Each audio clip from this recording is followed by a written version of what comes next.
live stream tech.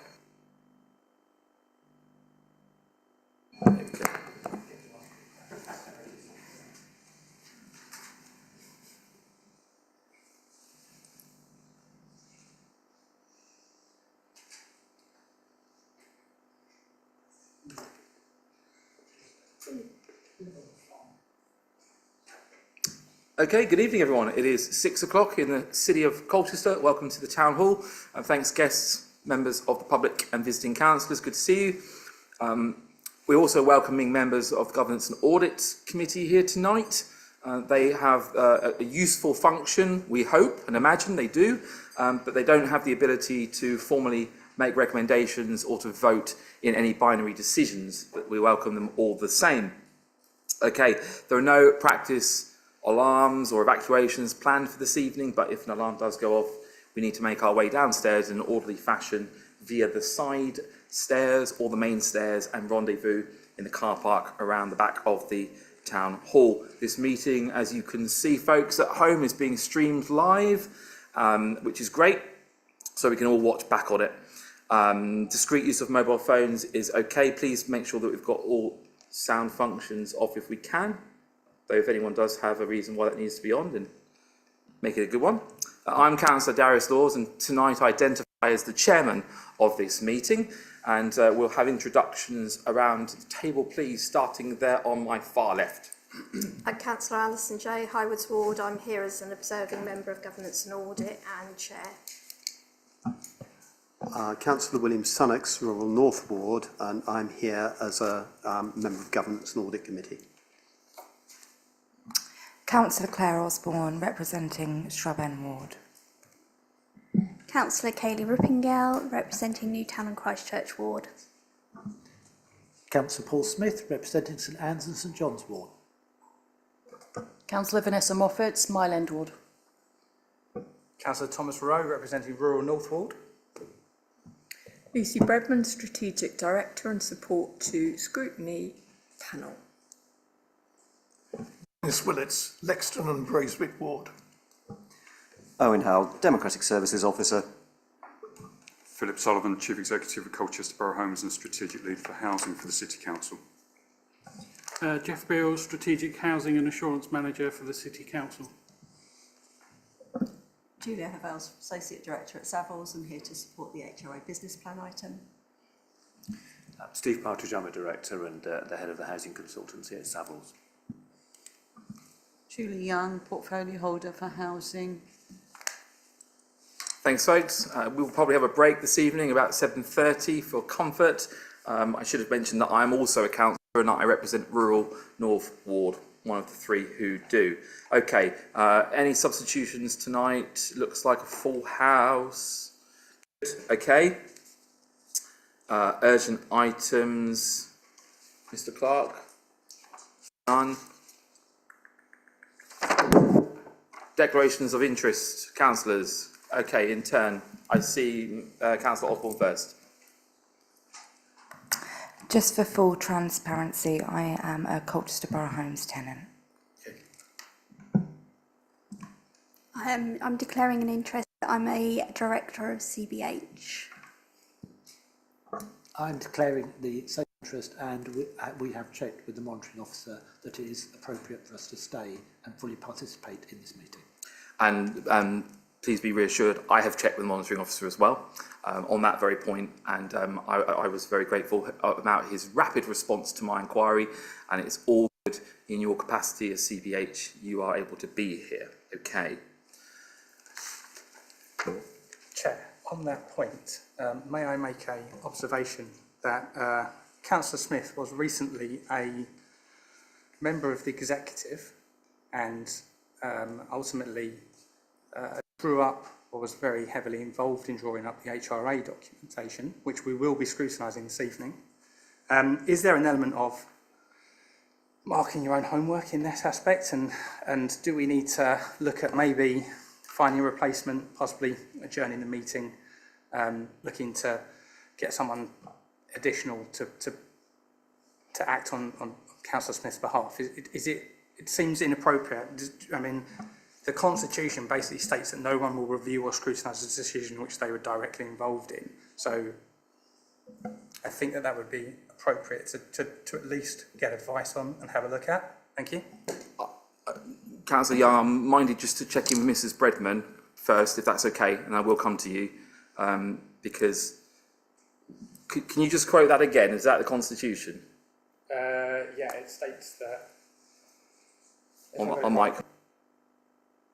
Apologies. So the Constitution states, as far as I can see, that no one will review or scrutinise a decision in which they were directly involved. So I'm assuming, you know, in the spirit of the law of the Constitution, that it's meant not for us to check our own homework, and a member of the executive can't be a member of the scrutiny panel. So in the instance that you can't be a member of the scrutiny panel, if you were a member of the executive recently, although by the letter of the law, I suppose you know, you're not technically a member of the executive now, but as we are scrutinising a particular document that Councillor Smith would have had direct involvement in, is that something that we should be looking at, and should we look to maybe get a more suitable replacement down the line? Okay, let's hear from Mrs Bredman, and then Owen, I'm going to come to you. Okay, because I'm seeing the rules and I can see and hear where you're coming from. I think you're actually trying to offer protection to Councillor Smith, yeah. But let's just hear Mrs Bredman first of all, please, if you can help us out here. So, first of all, Owen, do you know if the monitoring officer specifically looked at this area before I have a view on it? No. Okay. So my thinking would be that Andrew would have been, our monitoring officer would have been very aware of the fact that Councillor Smith was part of the administration at the time. So I don't think he would have overlooked that fact. I understand the point you're making, but I would also say that that's related, in my understanding, to the current administration of which Councillor Smith is not part of. So that would be my thinking, is that we wouldn't be making any rules. The monitoring officer would have considered that and would have been well aware of that situation.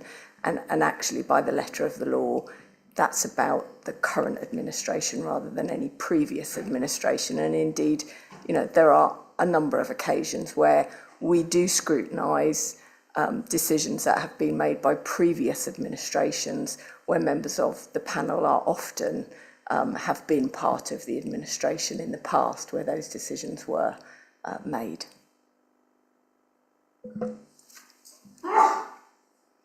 Mr Clark, I don't think you've got much to add to that, have you? No, my only point was that the decision under scrutiny here is one to be taken by the current administration, and it doesn't involve a decision that Councillor Smith formally took, okay, or was involved with as portfolio holder. So before I come to Councillor Young, and folks, I'm just going to reiterate a point tonight. I'm the chairman of this meeting. You need to come through me. Okay, I'll do my best to keep eye contact fluent, and I'll make a note of who's next. I'll do my best, okay? But we're not going to have any off conversations.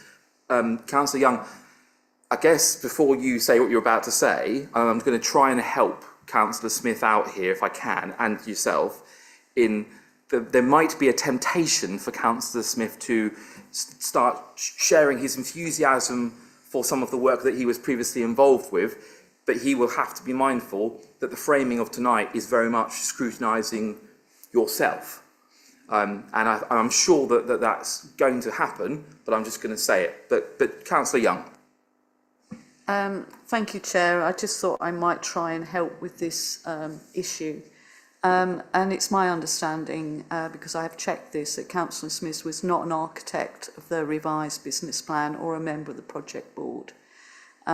Nothing has been shared with Councillor Smith other than what's in the public domain, apart from what was shared at the workshop, which was an all-member workshop which took place 3 months ago, which many of us in this room were party to as well.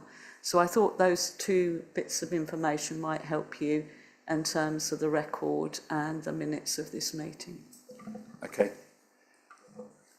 Councillor Rowe. You can remain unsatisfied about events if you like, but I think we have had credible reasons why Councillor Smith can continue to be here, but you can have your say now as to remaining unhappy if you like. Thank you, Chair. I would like to remain unhappy and state that this has been going on for a considerable amount of time.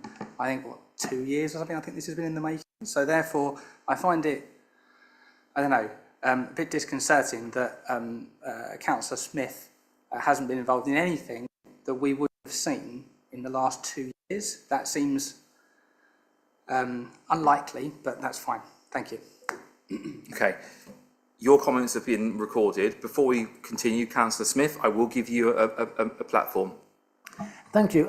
I find it rather strange that this suggestion coming from Councillor Rowe, that it wasn't raised when we, for example, were discussing Northern Gateway in closed session last time, which was a matter which I indeed did have involvement with, even when I was leader of the council. It had been going on that long.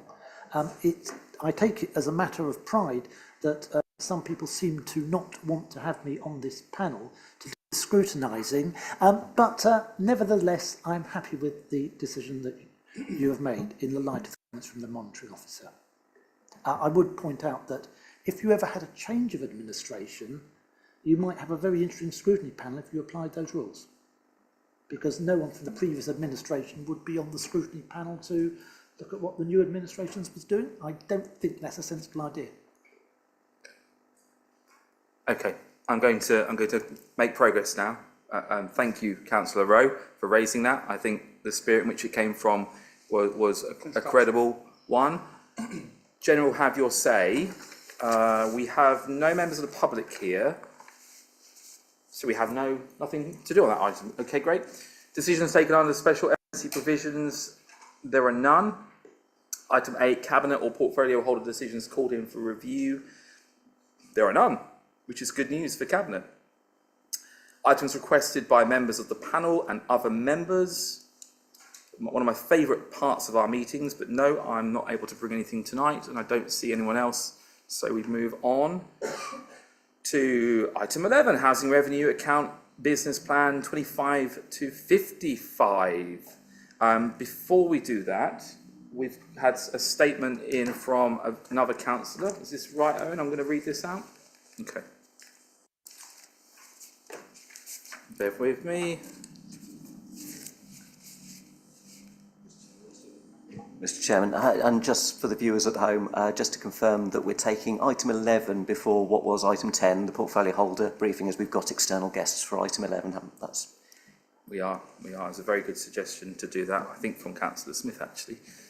Okay, this is a statement from Councillor Sarah Naylor, who shares award with the Deputy Chairman, Councillor Willits. I received this afternoon, so I'm just going to read verbatim what is in front of me. The workshop that was given for members in March 25 is mentioned in the report before you this evening. After that event, I wrote to the leader of the council, David King, to share my disappointment that the workshop was not adequate for the needs of members with genuine concerns about the HRA. I requested that it was run again in order to address members' needs and provide sufficient time for questions to be asked and answered. Councillor King responded that the workshop was not the mechanic to garner support, rather an exercise to show that officers had information and data. I think this is a strange objective. I recommended it to be rerun with more rigour. The suggestion was not taken up, and we now have a plan unsupported by adequate financial information. Some financial questions that members have been asking for months and years have only been answered this afternoon within hours of the meeting. Councillors have had no time to consider them. I cannot see how the Cabinet can completely approve a plan in such circumstances. Members have been told to wait a long time, and now we are rushed in an unacceptable way. I believe that Cabinet approval should be postponed until we have the numbers and proper resolution of the queries. And part of that feels like it was a statement for Cabinet itself, but anyway, I've read it as it was. Obviously, Councillor Naylor isn't here. I don't know if anyone wishes to address those comments, or if we take them in the round during the course of the evening, might be the way forward. Councillor Young, if you're okay with that. I'm in your hands, Chair. Councillor Willits. Chairman, I haven't conspired with Councillor Naylor on this point. She wrote that herself, and I've not seen it until you received it. But there is a question on timing. Our role as a scrutiny panel is to be the friend of Cabinet and to look at reports, particularly the difficult reports, which are going through with a lot of information, a lot of variables and so on. And inevitably then there will be some toing and froing requests for additional information. I mean, I would be flabbergasted on a matter as complex as this if this evening we didn't raise a series of questions which needed to be answered in writing before we could say, yes, this is a good piece of work, or no, there are other issues that perhaps might need a further reflection by the portfolio holder before it goes forward. The timing to have the scrutiny panel this evening and Cabinet looking at the matter tomorrow, including any remarks and recommendations which we would make, seem to be perverse. I can see that an end-on-end meeting is probably acceptable at budget time because we've all been associated in the budget workshops and the various briefing meetings with the detail of what's going forward, and therefore it's probably acceptable that the scrutiny panel looks at the budget one day and the Cabinet then gives it its seal of approval and adopts it as a recommendation for full council the following day. But with the exception of that, I think it is a perverse decision to have a scrutiny panel reporting to Cabinet the following day on such a complex matter. Perhaps on a simple matter it might be acceptable, but on such a complex matter it is not acceptable. And while there's nothing we can do about it this evening, I hope the panel would support me in sending a note to Cabinet saying that in future we want sufficient spacing between scrutiny and the Cabinet meeting to allow us to ask for further information and dwell on that information and possibly take action on it in terms of the framing of our recommendations rather than the position we find ourselves in this evening.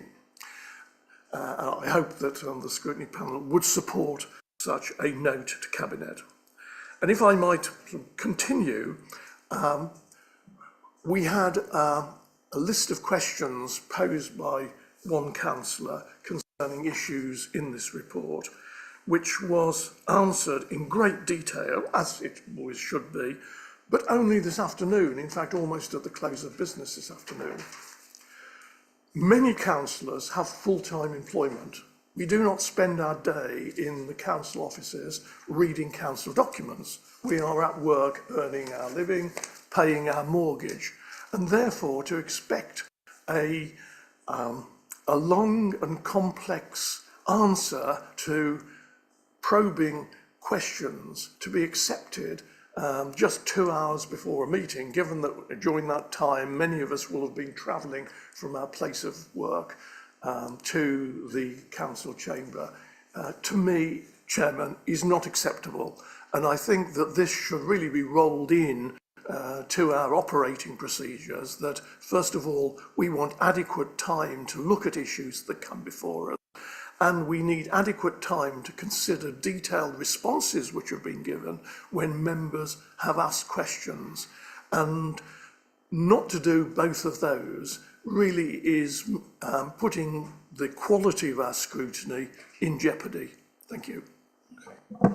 Thank you, Councillor Willett. On the first point then, that's a very, very clear statement of intent around the scheduling of meetings, and I'm sure that this doesn't happen too often. Councillor Young, I know you want to come in on this, but is panel minded to support what Councillor Willits is saying around us looking at ensuring that in the future meetings are spaced out a little bit better if they can be? I mean, Councillor Willits is asking for that to happen. It sounds like a very firm recommendation. You would like to give Cabinet a note to that effect. I'm happy to support that. I wonder if others would agree at this stage. So shall we take that formal recommendation from Dennis and vote on it? I think we should we should ask Cabinet to consider the scheduling. I think we should. And I see a majority in favour, so that will happen. Thank you. Councillor Young, I'll give you the platform now. Thanks very much, Chair. I think if you look at the level of scrutiny this has already had, and, you know, it's a catch-all word, isn't it, scrutiny? This business plan has gone to the leadership team, it has gone to the CBH board, it's been scrutinised by tenants, it's been scrutinised by all members of the council in the workshop session.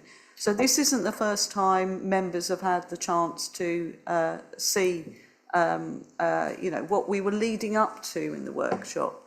And actually, if we get this HRA revised business plan adopted tonight, we will see going forward much more transparency and the ability to scrutinise it much more often.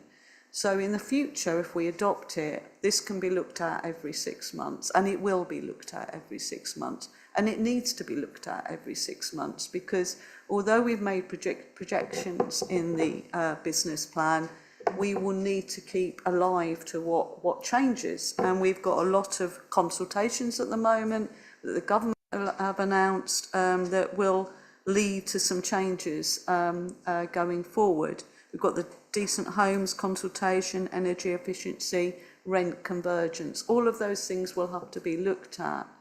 And there's certainly a role going forward for both G&A and the Scrutiny Committee to look at this again. But we shouldn't delay moving forward in this. I hear what members have said in terms of the timescales, but just to talk about the questions, they were submitted on Thursday and the answers have been given today on Tuesday. So there wasn't a lot of time for officers to actually draw together the information needed to respond to 22 questions. So we all have lives and officers have busy agendas too. I just wanted to put that out there, Chair.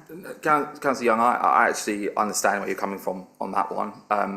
Some difficult probing questions given over required.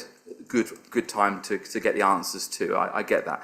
I'm just going to call you up though personally before we proceed. Sorry, on this issue of timing, because and I understand what you're saying around there's been lots of scrutiny on this, and the definition of that is potentially loose. But I have to say to you, and you are the portfolio holder, I was a little disappointed to read in the Gazette yesterday your quote, which said that this had been informed by councillor scrutiny, because to me, this is the scrutiny, the panel, and really, I think on reflection, I'd ask that maybe you would have considered that those particular sets of words weren't quite accurate, in that we have tonight, and it felt to me like you just invented time travel. And then I looked at the council's website to see that the statement was issued on the 1st of July.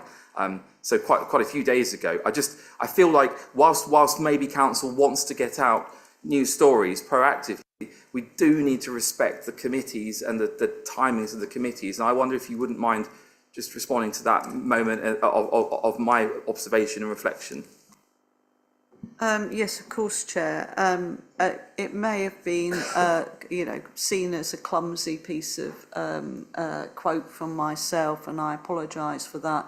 Of course, I respect the role of scrutiny, and that is absolutely vital to inform Cabinet decisions. And I'm sorry that you were offended by that. I think the terminology around scrutiny was a bit wider in the definition of that, but I take your point. I really appreciate that. Okay, I've got Councillor Willits, Councillor Smith and Councillor Rowe, and I'm not going to do... Okay, yes, you were there before Councillor Rowe. Okay, Councillor Willits. Chairman, what Councillor Young says is eminently reasonable, but it's illegal. If she cares to read the Local Government Act 2000 as amended by the Localism Act 2011, a hard read after a busy day, it sets out the powers and the duties of the scrutiny panel. And it is down to the scrutiny panel to conduct its business. It is not for the executive to tell the scrutiny panel whether they should or should not scrutinise an executive decision. And while it's reasonable, Chairman, to say, well, you know, this is a big item, and if we approve it today, it might be scrutinised properly in 6 months' time, and again properly 6 months' time after that. That is not the spirit, and that is not the law that we have. We have the right to call and scrutinise any executive decision to the extent that we, the scrutiny panel, decide. It is our decision, not the executive's decision. And the idea that the executive can determine the terms of reference and the work plan for the scrutiny panel is contrary to the Local Government Act 2000. And as long as that is recognised, you know, I think we know where we stand. Councillors, thank you for reminding us of that. I think we're going to need to make some progress because we do have a presentation to see tonight. We do have visiting guests here. But I will go to Councillor Rippingale, please. I think if we're saying that officers need to respect the fact that we work, that we also have to respect the fact that they have jobs. The team at CBH are pressed with a homelessness crisis and dealing with actual people. Whilst I respect Councillor Sunnock's questions, because actually they did prompt a few of my own, I do think the agenda for this was published some time ago and it was coming in the work plan. So I would ask us, if we are asking officers for that courtesy, that we also do the same. Okay. Councillor Sunnock, just hold a second. Councillor Smith? Thank you, Chair. Yes, I do actually agree entirely with what Councillor Rippingale has said. And of course, we have had the group spokesmen's meetings to go through the agenda, which gave us more opportunities to raise issues and questions. And as far as I'm aware, the 22 questions weren't put in there. But I was actually concerned by something Councillor Willett said. I think, obviously, unintentionally, we are aware that there is, sadly, some discrimination that people show towards council tenants. You referred to, we have to work and pay our mortgage. Councillor Willett, that wasn't very inclusive language. Many people have to work and pay rent instead. And I think we should be very careful on the language, particularly on what we're dealing with tonight. Chairman, I do not subscribe to wokeness. I was speaking in regard to my personal circumstances. I have to work to pay my mortgage. Tenants have to work to pay their rent, and I was describing my own position, not the position of the 6,068 tenants we may have. It is my need to have a job, work and pay a mortgage, which is the reason why I don't have time to read a very late submission of questions. Those questions could have been put, I don't know, to anyone, but they were put in regard to a scrutiny panel item. The answer is to scrutiny panel members, and it is highly discourteous to give such small and short notice of those answers for a matter which we are dealing with this evening. So no woke, I don't want to hear it. It's not. Whoa. Through the chair. I'm going to have mine say for a second, which, and then I'll come back to you, Councillor Smith. I just wanted to sort of point out, Councillor Wicks, that yes, the information came late in regards to Councillor Sunnock's questions, but the questions were only given over on Thursday off the back of Monday's information being released. Now, this is no one's fault, Councillor and officers. This is no one's fault. This is just the reality of the timescales, isn't it? I mean, so I think what this is lending to is that this meeting is too tight to Cabinet, and we are now getting ourselves heated before we've even had the presentation and a proper discussion. But this is so complex, and it's so many millions of pounds of council taxpayers' money involved and at stake. It is right that we have proper scrutiny, and we're going to have it tonight as best we can. But I understand that there were probably going to be further questions, which is why Cabinet making a decision on this does seem a little delicate. Councillor Smith, now it's to your turn. Thank you. I believe Councillor Willett's words were councillors have to work and pay their mortgage, not Councillor Willett has to. That's what I was objecting to. Okay, well, you can disagree with what Councillor Willits has said, but I actually support what Councillor Willits has said because I'm a councillor. I've got a very big mortgage and I have to work to pay my mortgage. So I didn't hear anything from what Councillor Willits said to be offending anyone. But if you were offended, that's on you. You can be offended. But I will stand by what Councillor Willits has said. I don't believe that he was saying anything to deliberately try and offend anyone. Can we try and make some progress? So, Councillor Rowe, I know I saw your hand earlier, but I really would like us to get to the presentation if that's okay, unless it's procedural. But I think we're there. It's fine. I think Councillor Willett's made most of the point that I was going to make around the statutory powers. The only point I additionally wanted to make was the fact that we was only given the pack on Monday. So I'd like to say that it does take time for us to read the packs and come up with questions. So between Monday and Thursday, is that, you know, I think I've made this point. I think I've made this point. Timeline that Councillor Willits was making. So, yeah. Timing is tight. Okay. Let's make some progress for what we're here for. So, Councillor Young, you are the portfolio holder, and you brought along some guests here to give us some insights into the paperwork before us. And I did have a discussion with Philip in advance, which is that we don't necessarily need to have a half-an-hour presentation. It's better to have questions, and you've already seen tonight it's 6:30 and we've not even started. So, Councillor Young, I'm going to give you the floor to introduce this item and use who you need to do so, and then we'll have questions in the usual fashion. Thanks very much, Chair. I will try, in the interests of time, although I've got plenty of notes, I could do an introduction on this. Philip Sullivan has produced a presentation tonight, a brief presentation, and I think it would be better if we get on with that and then give maximum time for questions. And we've got two of our colleagues here from Savills, so we're well equipped to answer the questions that will arise from the debate from members. Thank you. Mr. Sullivan. Thanks very much. And Owen is going to helpfully share the presentation on the screen. So, and I will canter through some of the slides. Next slide is the reason why we need to review the HRA. We have a housing crisis, rents haven't kept pace with inflation, the debt profile of the current HRA business plan means we do not have a viable business plan.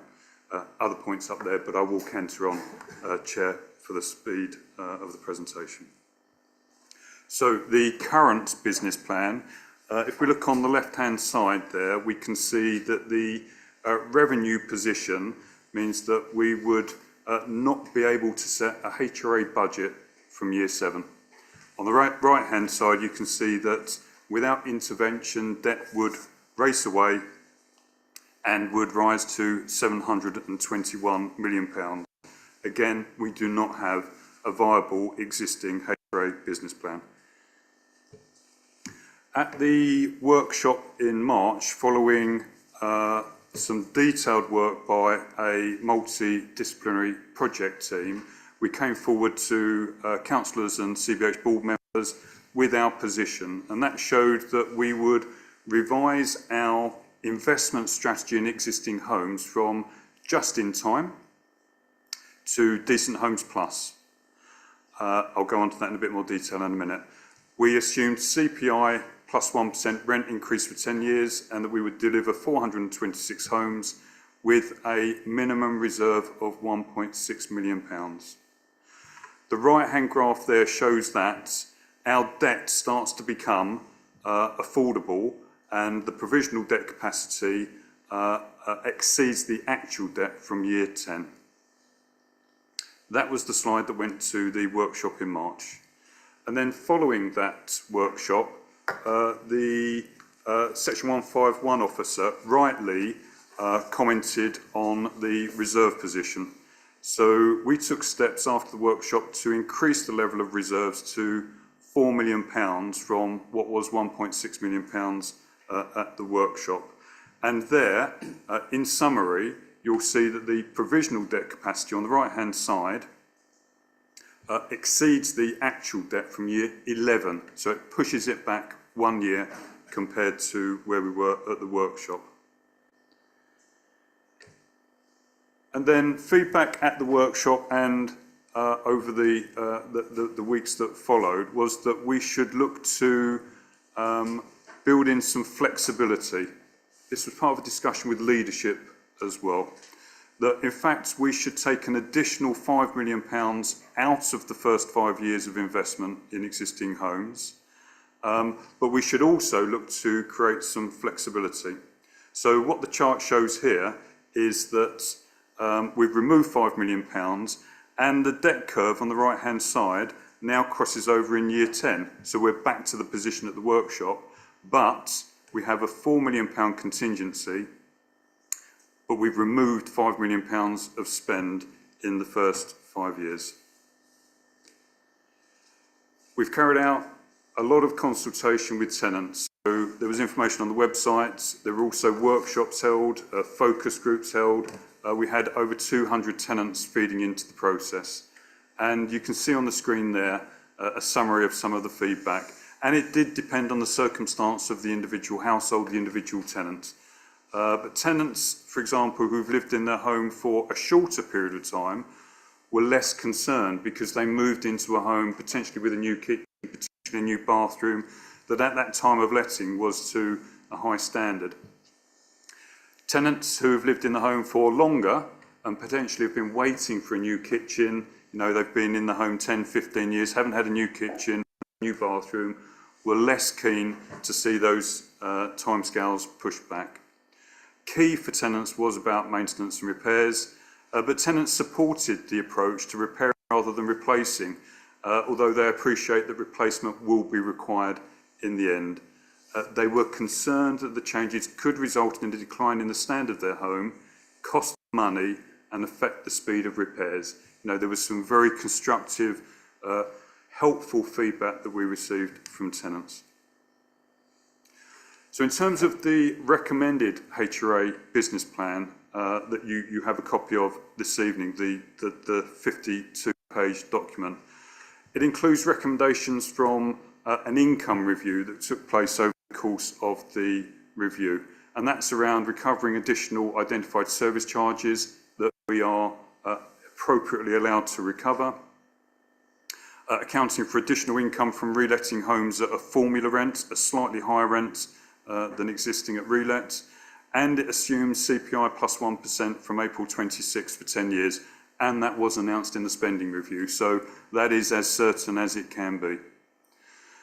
It also includes the recommendations from the stock investment review, which I'll come on to, and the recommendations from the development review with an enhanced level of investment in homes, delivering an additional 190 acquisitions and 45 additional new build homes over the next 5 years. Colchester playing its part in meeting the housing crisis, but also generating income that benefits the HRA. Specifically in terms of investing in existing homes, moving from the just-in-time model that we have at the moment to a Decent Homes Plus. And at the bottom of that slide, you'll see the difference that Decent Homes Plus is above Decent Homes. So these are works often external to properties, but many of them I would argue aren't optional if we're going to look after the homes into the medium and long term, because if we don't, it will cost more in the medium to long term. But this is above the basic Decent Home standard. As you'll see in the second paragraph, we did take £5 million out of that investment over the life of the business plan. We took it out in the first 5 years. What you'll see is the difference between the current just-in-time model and the Decent Homes Plus model is a reduction of investment in existing homes by £130 million over the life of the business plan. So when we come on to talking about a viable business plan, you will see some big ticket items that are enabling that we don't have in the existing business plan. So that's a significant change. And then in terms of building new homes, I've mentioned 430 homes over the next 5 years. That's the military road site that some members will be familiar with, and Heart of Grinstead, which I'm sure members will be familiar with. Updated development assumptions to make sure that they're current and fit for purpose. And as I've also mentioned, rent increases of CPI plus 1% for 10 years, which has now been confirmed by government. So where have we ended up in terms of the recommended business plan? First of all, reserves being maintained at that higher balance of £4 million, up from the current business plan, which is £1.6 million. In addition, £2 million has been created as a result of underspending in the last financial year to allow a revenue contingency for unforeseen events, something that I know that leadership was keen to see some flexibility factored in after we'd stripped £5 million out of the first 5 years. But you can see in the graph there what that means in terms of reserves, and that is much more favourable than the current approved business plan. And then in terms of debts, measured against a prudent interest ratio cover of 1.25, the borrowing can be brought down to a prudent level in risk management terms by year 10, and it was year 11 at the workshop, with that increased level of reserves and that flexibility. And the graph there shows how that debt profile, instead of racing away as it does at the moment, is brought under control and provides some headrooms in the latter years of the plan. But we do need to manage the plan, we do need to manage spend carefully over the life of the plan, but particularly the first few years. And we have mitigations in place should any issues arise that mean that we need to respond. And you'll see in the detailed HRA business plan on pages 51 and 52, a whole list of risks and a whole list of mitigations. So risk mitigations have been factored into the work of the project group and are set out in the business plan. And in summary, without intervention, the HRA business plan is not viable. The current HRA business plan is not viable. We need an updated HRA business plan. A multidisciplinary project team has undertaken a comprehensive review. This has not been superficial, with the support of leading experts in the country, Savills.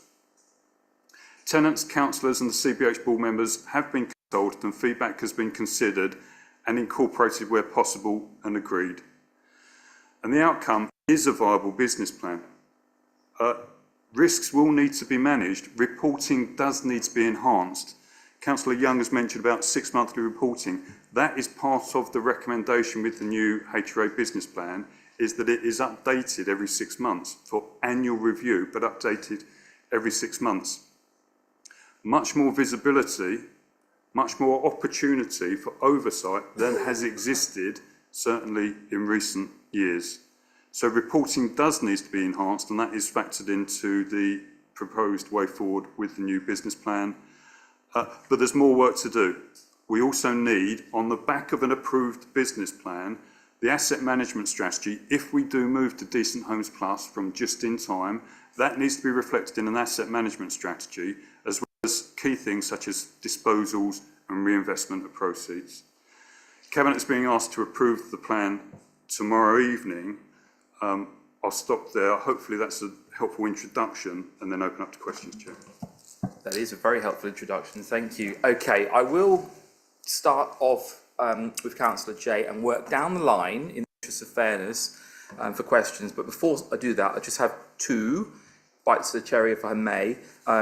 Firstly, the 4.04% assumption on borrowing. This is, by your own admission, as I understand it, optimistic in that we hope corporately that rates will come down the next 5 years, although the current gilt rates are higher than Liz Truss rates right now. So that's interesting. I just wondered, Philip, if you could give me, as someone that doesn't know this world as well as some other colleagues do, an insight into what happens cash-wise if the rates don't come down, broadly speaking. I don't know if you're able to do that. And the second question I have is, I know there's still 3 million in for net zero carbon reduction projects, and I note that Cabinet still has its strategic priority to tackle the climate emergency.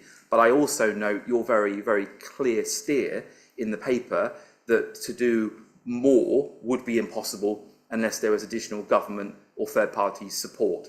And I just wondered if you wouldn't mind just clarifying that and maybe give us a flavour of what kind of things are you talking about? Are you, for example, saying there is zero chance of replacing all gas and oil burning mechanics in our homes because we don't have the money to put in different source of heating that would potentially be perceived as being less impacting on the environment? I don't know that well. I don't really understand any of it anymore because I don't understand lithium and the battery that are being used, etc. So there we go. So yeah, the interest rate of 4.04% and net zero, what do we mean? Thank you. Perhaps if I can start off with the net zero, and then I'll probably bring Julia in or Steve on the 4.04%, if that's okay. In terms of net zero, what I would say is that the business plan does take account of EPC C or better by 2030. That's a staging post to net zero. But to achieve what is likely, because it was announced last week by the government minister to become a requirement for social housing providers. It is in the private rented sector at the moment, likely to be a requirement for social housing providers by 2030. The City Council is in a very strong place. So we have at the moment over 85% of our homes are at EPC C or better. So to achieve 100%, the money to deliver that is in the business plan. To achieve net zero is not in the business plan. It's not financially viable for the City Council, nor dare I say for, I'd be wrong to say all other social housing providers, but probably the vast majority of social housing providers do not have sufficient provision. So for us, what that might mean is where we have perfectly good gas boilers and a property that's an EPC C at the moment, we might need to strip it out and put an air source heat pump in. We might have some properties that don't have PV, but at EPC C or better, we may need to put PV in. We may have some properties that are EPC or better, but we might need to put external wall insulation in. So it is around taking it to an absolute another level where is above and beyond the 2030 target that we're confident on. Does that answer? And then perhaps if I can bring you in or Steve on the other matter. Thanks, Philip. Thank you, everybody in the room.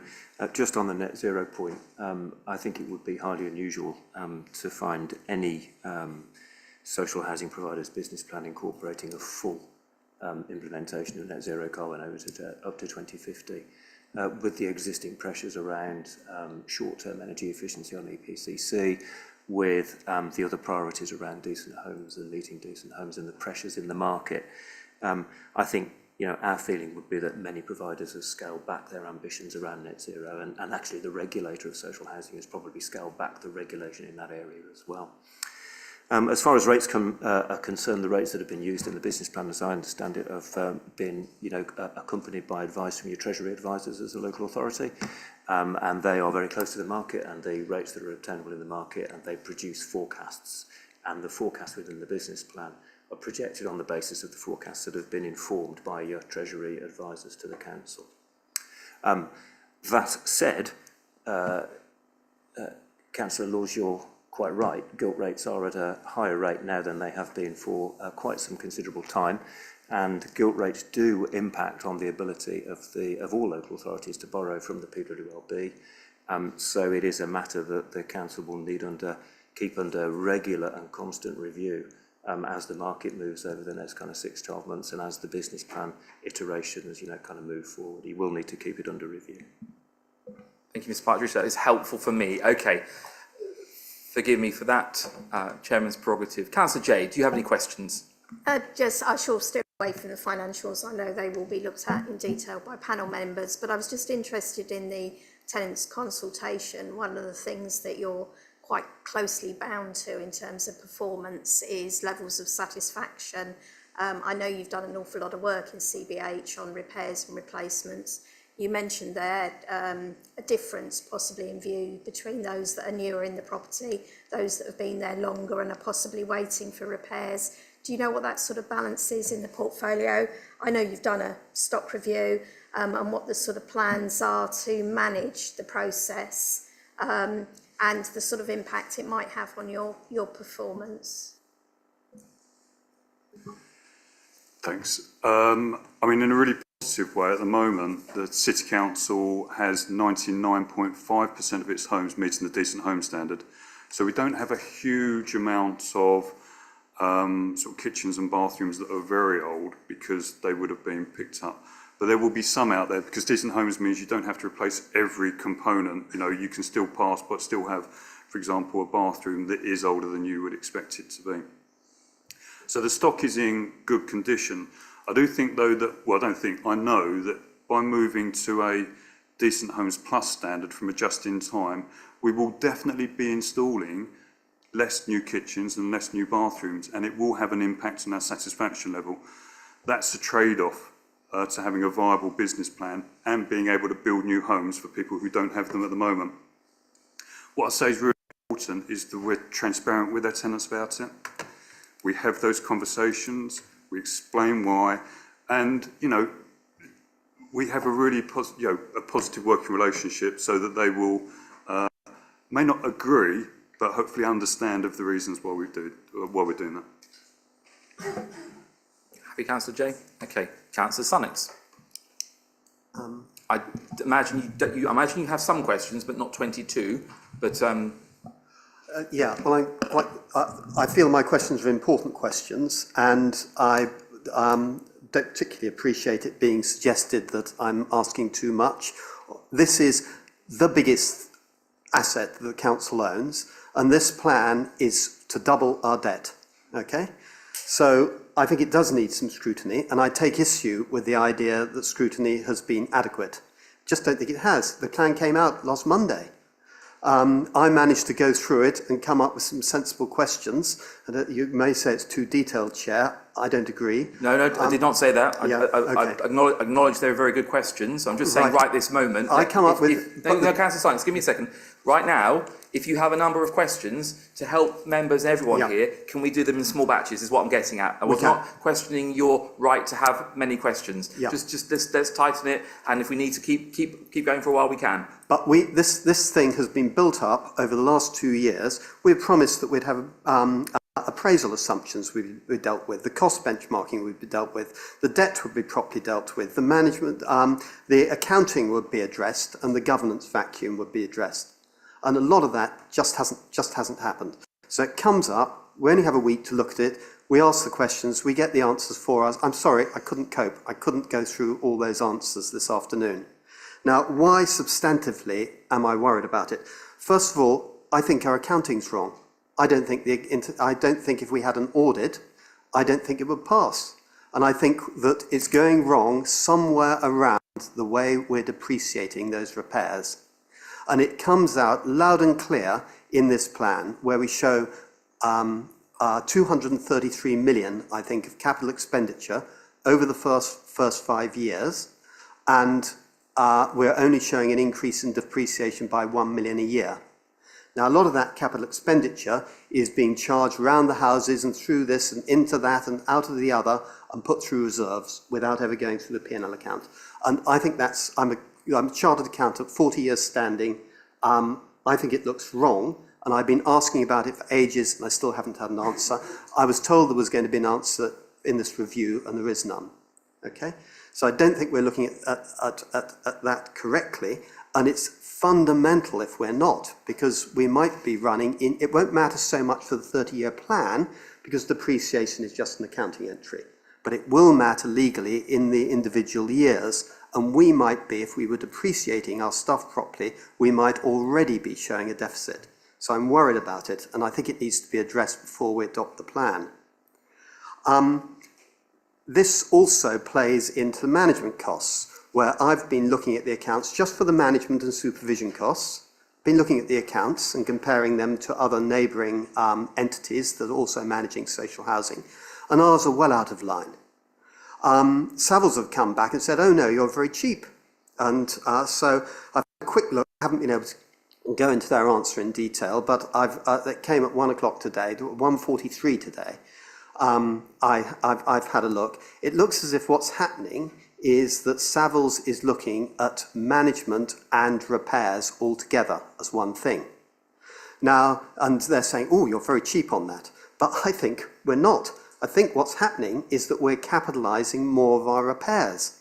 So it looks cheap, and then it's never coming through in depreciation. Those major repairs figures that we're putting through our accounts are absolutely huge. I think there's something wrong. And I've been asking about it, and I haven't got an answer. And we haven't got an audit. We haven't had an audit for 4 years. We should be worried. The appraisals seem to be being done in a cash sort of way. In other words, we're saying that if we have decent homes, we add up everything we're going to spend on decent homes over 30 years, it's going to cost X. And if we add everything we're going to spend on decent homes plus up, it's going to cost Y, £61 million more. Now, I'm worried that we're doing that in the wrong way. It's described quite clearly in the Treasury Green Book, in the SIPFA codes. That's not the way you do things. You have to look at the time value of money. Money spent in 30 years' time is probably about a quarter of what it is now. And, are we going to come to the right conclusions if we run our business plans in that way? Interest rates, we've already had some discussion of that, but your key metric seems to be this interest cover ratio. You want your income to be at least 1.25 times your interest payments. But we're assuming that our interest is only 4.04%, when you wouldn't have a hope of borrowing, even short. Somewhere in the answers it says, oh, well, we'll borrow short and then hope the rates come down. Well, you can't even do that. I mean, it would be wrong to do it because it would be gambling. But you can't even do that. You can't borrow at 4.04% now. You've got to pay gilt plus a margin of about 0.4%. And, these are just the cash flow facts of life, which we're sort of denying. And it's really important because we're doing our appraisals. We're going to be using 4.04% in our appraisals in future. We're going to be coming to the wrong answers. We're going to be investing public money in the wrong way. And finally, the level of debt. I've already said 163 million of extra debt in the first 5 years, doubling council's level of debt. And, can we afford it? Have we seen on it? I'm just staggered that we haven't been able to see the models, haven't been able to see the numbers, and I've asked for these models frequently. Savills at the workshop said that they were happy to share their numbers with us. I can't see any reason why we can't see those numbers and get to the bottom of it. So what I'm hoping the scrutiny panel do today is to recommend to Cabinet that a decision as this is deferred in some way, and I'm sure lots of people have colour. I don't want to defer it forever, of course not. We've been waiting 2 years, we want an answer. But that we have a proper look at some of these issues before we go ahead with approving this as a business plan. Okay, Councillor Sykes, thank you for that. That was about 5 areas, so you were concise, that was good. Councillor Young, I'm going to bring you in first. And then, obviously, Mr Sullivan, if you want to tackle, I've written down what I heard there, so I'll prompt if we don't cover anything. And then, Councillor Sykes, we'll come back to you. We can continue this one, and then we'll move forward from there. So, Councillor Young. Thanks very much, Chair. There's a lot of detail in there, and I'm sure the rest of us are not, or some of them might be chartered accountants of 40 years standing, but a lot of us aren't.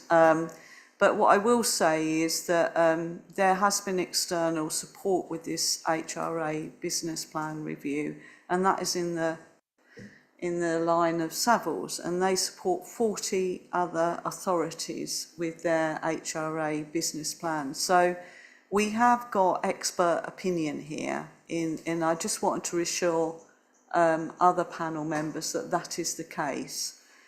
In terms of seeing the models which Councillor Sunnox refers to, it's unprecedented for this to be asked for. However, Savills have very kindly offered to do a workshop with members and go through this with members, and that offer is on the table, Chair. So, as I said earlier, this is not the end of this process, this is the beginning of it. But I feel a state of deja vu here, and it kind of feels a little bit like the local plan again. We need to adopt this. We need to get on and adopt this because it is unaffordable at the moment, and we need to make that decision tomorrow night to adopt this a revised plan, and we need to move forward with a plan that is affordable. So I would reject any suggestion of delaying this for reviews and that. The reviews will come, the 6 monthly reviews will come, it'll be quarterly assessed as well, and we need to get on with it. Okay. Well, Councillor Silence can't make that recommendation tonight formally. It's not within his gift, but even though he may wish that to happen. Mr Sullivan, accounting wrong, management costs, appraisals, interest rates we've possibly touched on already, and level of debt. Thank you. If I perhaps start, and then I will bring my colleagues from Savills in, if that's okay. Thank you for the questions in advance and this evening. In terms of, you mentioned about not seeing development assumptions, they are in the document. The suggested updated development appraisal assumptions, there is reference to cost of CBH in the document as well. I didn't do the piece of work that looked at CBH's management and maintenance cost, and in fact it was looking at the City Council as a whole, including CBH. All I can say, and I'll defer to the individuals that did do it, is that they looked at the audited accounts from last year, the latest set, for all stock retaining local authorities. And it demonstrated that as a City Council, management and maintenance costs are lower than in Essex and in the East and nationally. So, you've had that rightly in response to your question today. It was a summary in the document, but it is there. But I don't see how much further you can go than look at the audited accounts of every local authority that owns stock. In terms of interest rates, hopefully that point has been covered, but if not, I'm sure that Julia or Steve will come in. I'll just pick up on a final point, and then I will bring in others for depreciation and the total debt position. But I would reiterate what the portfolio holder has said. We currently have an unviable business plan. Something needs, in my professional view, something needs to happen. We're not recommending easy answers. We are recommending that we strip £120 million out of our investment over the next 30 years. And that's not easy to do, but we have gone into that detail to identify how we can do that. We have identified opportunities for income growth as well. So this isn't a case of, it would be nice to do. We have to do something. We do not have a viable business plan. That's why this is being brought forward for recommendation. But it will be coming forward on a much more regular basis, I would say. And there is a commitment to be doing that. But we need to have a business plan at some point approved by this council that is viable. We do not have one at the moment.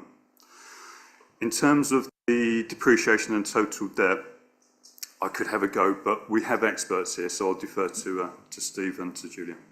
With your permission, Chair? Thank you.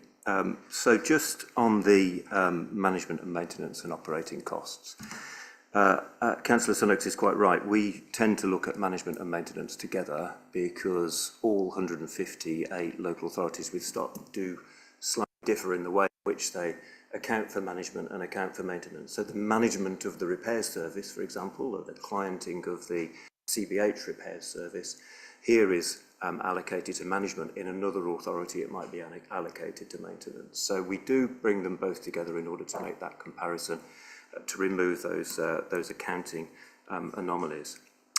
I think, can I just be hopefully clear with members? I don't think that we've said that Colchester is very cheap. What we have said, it is lower than the national average and lower than peer authorities, and that is borne out by the analysis of the accounts for 23-24. As it happens, we also take account of the amount of income that comes in to offset many of the management costs. So it stands to reason that if you've got more flats, if you're in a London borough with higher-rise flats, you will have higher costs because you've got more blocks and you've got more communal areas. You raise service charges to cover those costs. It's one of the reasons why, if you look at the gross cost of management and repairs, London boroughs are off the scale. They are the highest in the country. So we need to control for those elements of income that offset direct gross costs and look at that net position. And when we look at that net position, which we believe is the fairest and equitable way to compare authorities around the country, I think the way that I would best describe this is that there's no evidence to suggest that Colchester Council's housing service is expensive compared to its peers. In fact, if anything, it is lower than those averages, as Philip has said, between Essex East and the national average. And even if we strip London out of the national average, Colchester is still in line with the out of London national average, if you see what I mean. We also compare to the amount of money available. One might still have an average management and maintenance cost, but our rents might be lower than other parts of the country, so it might still be unaffordable even though it's average. So we compare to the amount of rent income that's being collected. And there is absolutely, comparing all 158 authorities, Colchester spends 52 pence out of every rent pound on management maintenance, or it did in 23-24, and that is below the national average, and that's incontrovertible evidence from all 158 published and audited accounts. Now, the point that Councillor Sunnock's raised about capitalisation of repairs, I think, is an interesting one, and unfortunately, and perhaps regrettably, we don't have comparable data between authorities about the extent to which repairs are being capitalised. So we do know that some authorities rely on capitalising some void repairs, for example, and we know that other authorities don't rely on capitalising void repairs. So it makes it really difficult because we're not, authorities aren't duty-bound to declare the extent to which and to publish the extent to which they are capitalising. So it makes it quite difficult to make that comparison. So I've no evidence either way to suggest that Colchester capitalises repairs any more than any other authority. I think the only other point that I'd quickly make is that this relates to 23-24. We have a growing number of local authorities that have published their accounts in draft form for 24-25, so we'll be getting onto that. And obviously we will keep this council and all of our other clients up to date in terms of the 24-25 position. Of course, if it transpires that Colchester was much more expensive or much cheaper in 24-5 relatively, then clearly that will be reported at the appropriate time into the next iteration of the business plan. On depreciation, without getting overly technical for members, we are bound by the Prudential Code and the Capital Accounting Guidelines introduced in 2004, and they set out the basis for the accounting of depreciation in the housing revenue account. It is, councillors, completely unique to the HRA. It's actually different to the way you do it in the general fund, and it is different to the way that it's done in private sector and private industry. It's different to the way it's done in housing associations. There are multiple historical reasons why it's done differently, but that is the rules as they are. Those are the rules as they are written. And the process is that we make a depreciation charge and we transfer it into the major repairs reserve and then release the major repairs reserve for expenditure on capital expenditure. I think what Councillor Sunnock may be, and I don't want to put words in your mouth, Councillor, but what you may be referring to is that the amount of which the depreciation is being charged is not going up as we invest in the stock, as you would expect in the private sector. What I think happens, I would need to check the technical detail here in terms of the corporate centre, but what happens everywhere else is, as we spend on investment in the stock, it doesn't necessarily lift the value. So we write that off to the revaluation reserve immediately. That is the rules, and it's fully audited. Chair. Councillor Sykes, you will get a chance to respond, so let's just make progress right now. Okay, so that is my understanding. As I say, I don't know the precise rules and how it's done here, but that is what we find in other authorities, is that, you know, your stock is worth 200 million, you spend 10 million, so you capitalise that 10 million and you write that 10 million down and you end up with the 200 million because you're not adding to the value of the stock. That is the way that the accounting processes work according to the Prudential Code and the Capital Accounting Guidelines. So that may be part of the misalignment, if you like, between the way things are done in the HRA and the way things are done in the private sector. I can't say that it's the easiest thing, but it is designed to allow rent income to be reserved for capital expenditure on the stock without putting undue pressure on rents. So that's the reason why we have those rules. On our interest cover golden rule of 1.25, that is the standard rule in the housing association sector, which has been adopted far and wide within the local authority sector. There are some authorities that adopt a lower golden rule of 1.1 or 1.15. We strongly suggest 1.25 as a risk mitigation golden rule. And as far as managing the debt is concerned, as far as the level of debt is concerned, we would always see the debt in the context of the income that you've got coming in. So it's an issue around managing debt rather than necessarily whether it's too high or too low. So can you afford to service the debt? Answer yes or no within the bounds of the metrics and the interest cover that we've set. And finally, just to pick up Councillor Young's point, it's obviously a matter for the council as to what is shared with councillors and what is not in terms of detailed functional modelling. But what we can absolutely be clear about, and what we can say, is we have sat down with tenants groups, with residents groups, with councillors, with officers.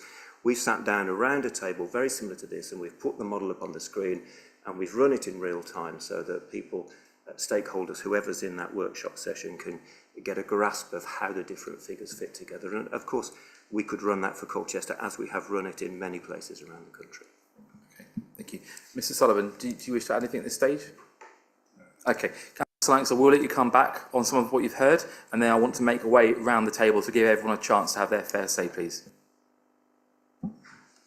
There's so much I want to say, but I'm just going to limit it to a few points that you will all be pleased to hear. First of all, this business, we need to get it approved now. We'll have a review in 6 months' time. We have been pushed forward. We've been procrastinated now for 2 years. And I think we should grip it while we can and try and get to the bottom of things. I don't feel we'll get to the bottom of it unless we do that. The second thing is on depreciation. We keep on saying, there's different things in the public sector and the private sector. There isn't. The public sector is trying to use IFRS. That's part of its problem. And that's why its auditors are having such trouble with the accounts. Councillor Sykes, IFRS, can you just... International Financial Reporting Standards. Thank you. There should be no difference. And this business of writing everything off through reserves and never depreciating it is exactly the type of thing that reporting standards get at. So until we've been through an audit, I'm really worried about that. I realise that Savills are not auditors, but I'm really concerned about that. The final thing is the model. With so much going on and with so much uncertainty around this accounting, I think it would be sensible, I think it would be practical to see the model, and I just think it would be very sad if we do it. There can be no reason why we can't see it. I think it would be very sad if councillors were having to use freedom of information to get hold of it. I think the model has been offered, but the problem No, not on the screen in a seminars chair. I'm sorry. That's not. We need to have it so we can go through it. We can understand where all these figures are going and what on earth is going on here, and whether that debt is really affordable. It's quite important. The challenge is that we have potentially a decision to make tonight to recommend either way to Cabinet that's happening tomorrow. So whether a model that comes available in a digital format or in a room, that timing doesn't work anyway. That's what's going on. Mr Partridge, I think you wanted to pick up on Councillor Sykes' point around this, things being done differently in the public sector. IFRS comment. Is that the moment you wanted to come in? It wasn't, but I did just want to just check something which around the audit. So it's my understanding that the accounts are audited every year, so if the accounts aren't audited and haven't been for 4 years, I wasn't quite sure. So I wasn't quite sure what was meant by that, because it's my understanding that accounts are audited every year. Councillor Sykes. Our accounts have been disclaimed for the last 4 years, and when I've specifically asked the auditors about this point, they have specifically disclaimed this point. They have not looked at it. No one's looked at it. So is the suggestion then that the auditors have not signed off the accounts on the basis of accounting for the HRA? They've disclaimed, well, it's not just this, there's a whole wodge of things that they've disclaimed, but they've disclaimed anything to do with the accounts completely. Okay, thank you. Let's make progress. Councillor Osborne, do you have questions? Great.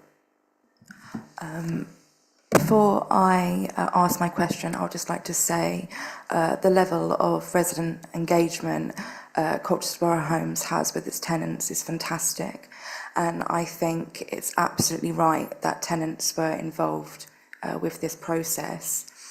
However, what would be the consequences in regards to the housing register in terms of years of people are waiting for a home, essentially, if we can't the houses being built? Thank you. Is that your only question? Okay, great. Thank you. It's an important question because we do have a housing crisis. One of the things that we have worked hard to do with the steer from the City Council is to enable more homes to be built and acquired. So you'll see, as part of the HRO review, over 400 homes will come forward in the next 5 years. And that does mean making tough decisions elsewhere in terms of our spend.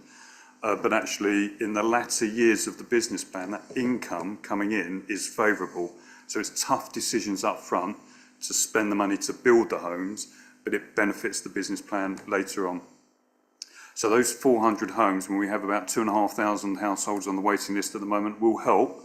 But it's actually slightly lower than the number of households we currently have in temp accommodation.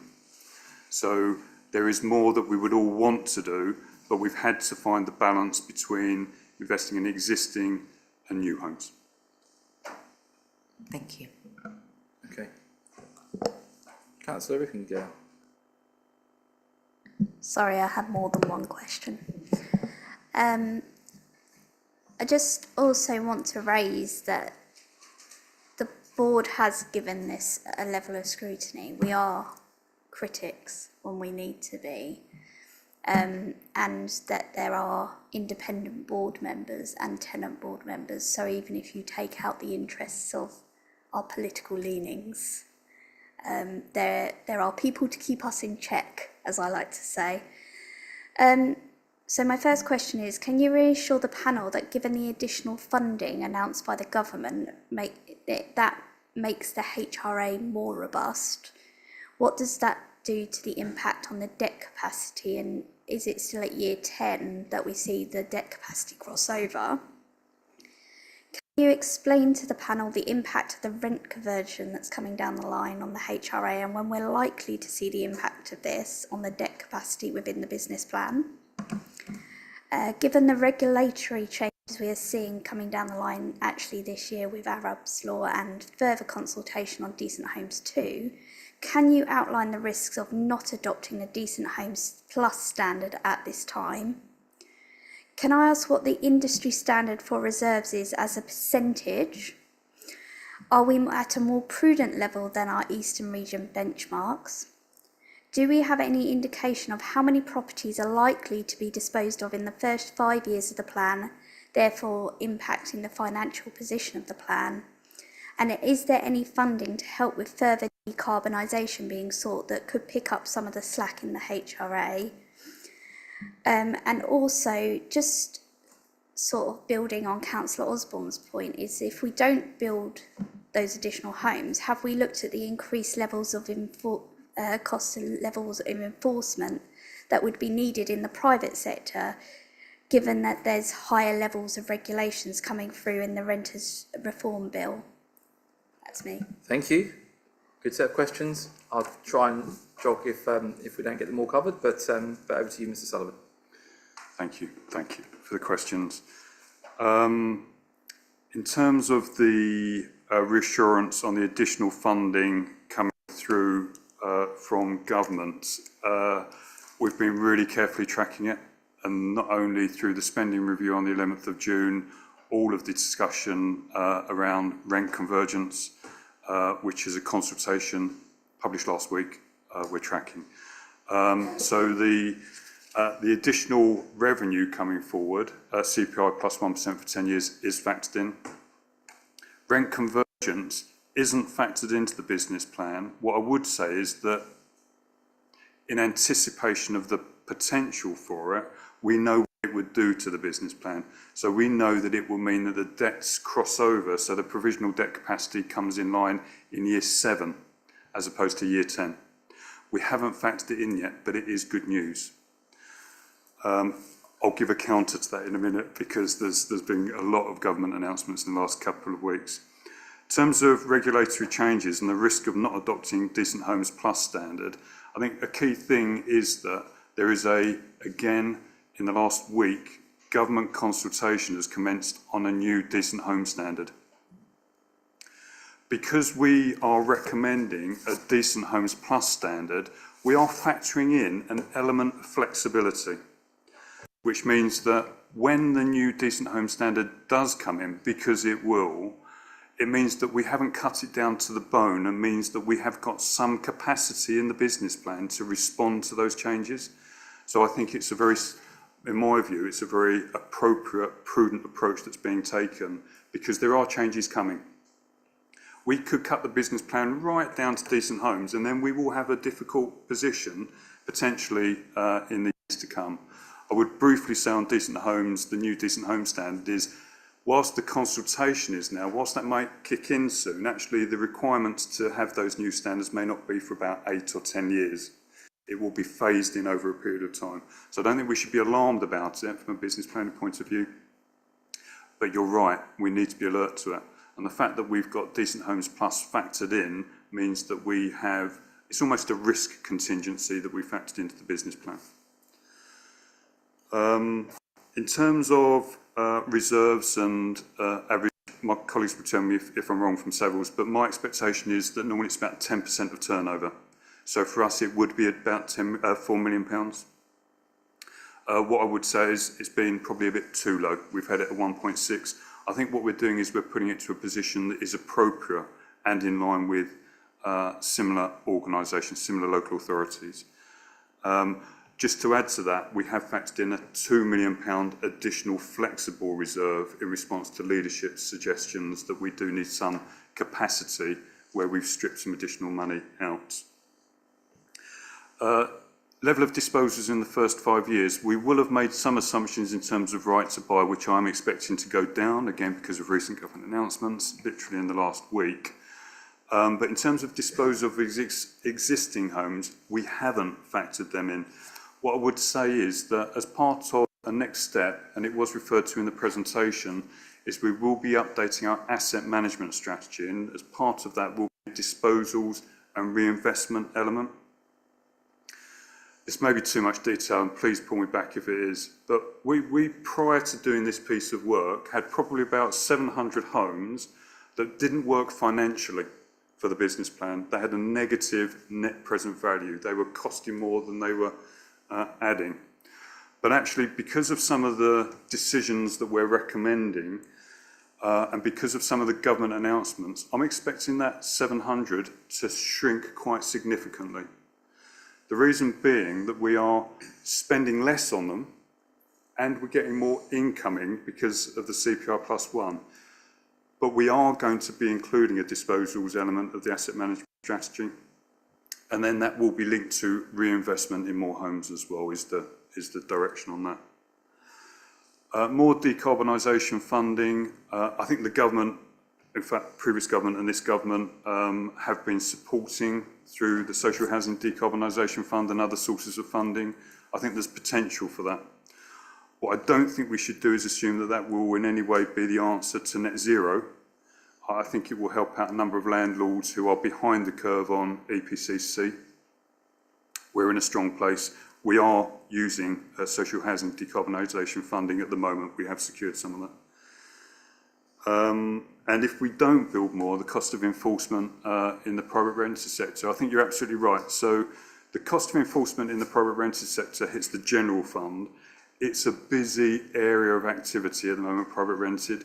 And again, government announcements in the last couple of weeks. So not just the Renters' Rights Bill that's close to being passed by Parliament, there will be a decent home standard for the private rented sector as well. AWAB's law is being extended to the private rented sector. So us having a very strong, robust social housing has to be positive because there needs to be energy going into the private rented sector as well. Thank you. You covered all the questions. Is there any more questions? Are you happy with those answers? In terms of the benchmarking, I think we've obviously had a discussion about management costs and the concern that they seem higher. Can you explain why management costs would seem higher than our counterparts? And have we taken a more prudent approach to benchmarking the maintenance costs in the assumptions against the Eastern region? Perhaps if I can start, and I'll bring Savills in for some independence on this, because I'll give my view from CBH and actually strategically for housing for the City Council as well, because the work that Savills did looked across the City Council and CBH. It wasn't just CBH, so that everything's in there. I mean, my expectation as to why, on the face of it, management costs may look high, but in reality, comparing like for like, they're not, is that we have a relatively high proportion of our stock of flats. We probably have as many flats in Colchester that tendering have social housing. Flats have communal areas. Flats have service charges. All of these are costs, but we get the income coming in to offset it. So if you look at costs, they're there, but the income comes in because it's a service charge item. So it nets it off. So it doesn't mean that actually we're more expensive, it just means we're doing more work. What I'd also say is you need to be a bit careful when looking purely at CBH, particularly when you compare us to housing associations, because we provide the housing options function. You know, we manage homelessness. We deal with a number of activities that you may not be able to look at like for like with housing associations, but you probably would with some local authorities.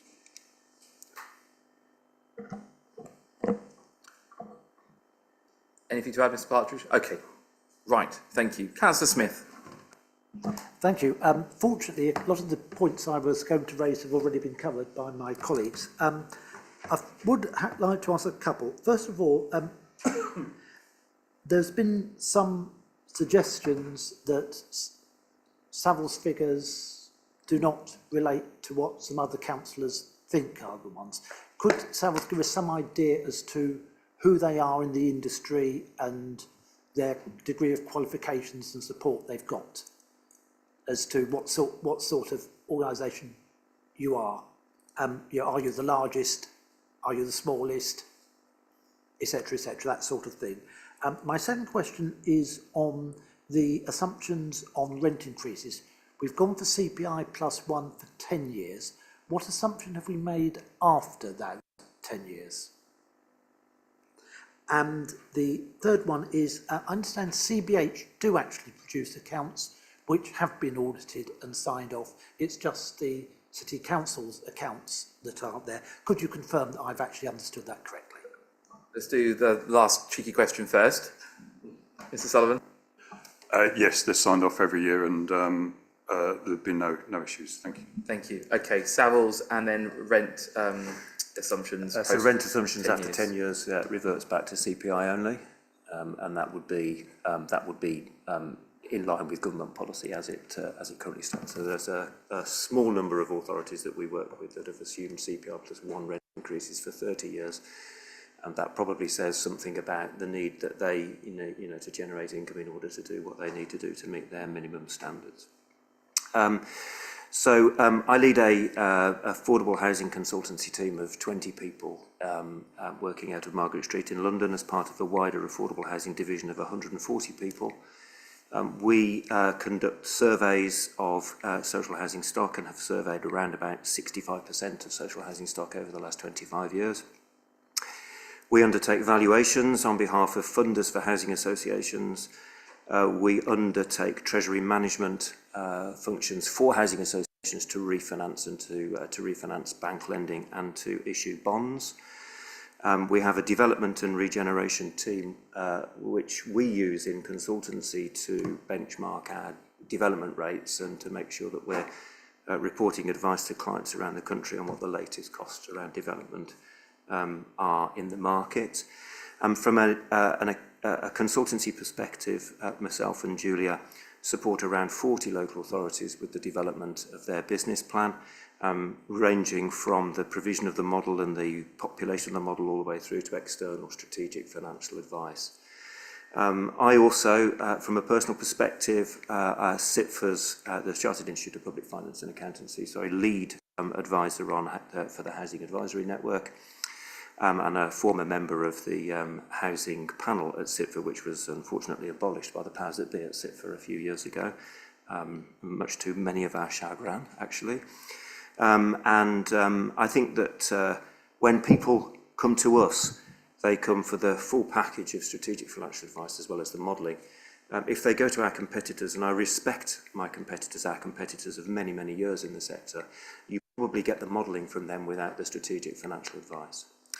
And just to be really, really clear on the benchmarking point, we have 6 years' worth of every single HRA account benchmarked for all income and all expenditure items as reported in the final accounts.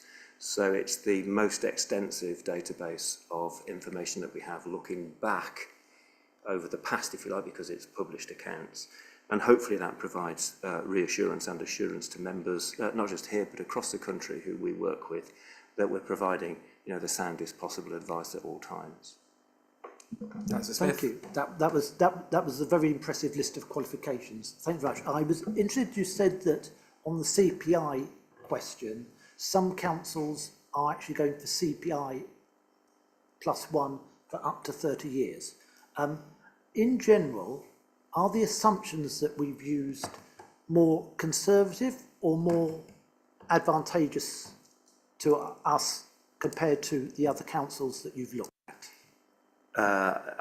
Advantageous is a subjective phrase. I mean, sorry. Financially advantageous as opposed to prudent. Yes, so what I would say is that it is now government policy to put the rents up a maximum of CPI +1 for 10 years, and the government has further consulted on additional convergence back up to formula rents at either £2 or £1. That process of consultation concludes in 7.5 weeks' time. So by the time we get the September CPI, which will inform rent increases for next year, flowing into the autumn statement, we'll have a resolution as to what to include for convergence. But the overwhelming majority of authorities of which we're aware are assuming CPI +1 for 10 years. And I would say, as a general advice to all members around the country, why would you set a business plan that is not in line with government policy? Government policy is CPI +1 for 10 years, so that's what people are doing. The odd authority that needs to put CPI +1 for 30, I could name them, you could probably name them yourselves in terms of those that are under particular pressure. Fortunately, Colchester would not be in that position. Sorry, I was asking generally about our other assumptions in the model. Are there any that you consider are high risk compared to other authorities? We're an outlier. No, I don't think there are. I mean, I think the management and maintenance assumptions, as we've discussed this evening, are benchmark and in line with expectations. The investment needs for the stock, I think, are quoted at £56,000 or £57,000 per property over 30 years. We did some work for the Local Government Association over the last 2 years to benchmark stock investment needs for local authorities, and they are in line. They're in line with benchmarks. So, I mean, obviously, if you're in a London borough, it's up towards £89,000, £90,000 per property over 30 years. You wouldn't expect to see that in Colchester. Thank you very much. Okay, folks, we are going to need to have a break shortly, but Councillor Moffat, do you have any questions? Actually, I don't, because everyone's asked them all already, so thank you. I was wondering if this might happen. Okay, I propose we have a comfort break for members and for colleagues right now. So if we could take up to 15 minutes, if that's okay. So we'll see you back here all at 7:49, if my maths is right.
Okay, folks, welcome back to part 2 of this scintillating evening of the Scrutiny Committee here in the City of Colchester. Thanks for your return so promptly.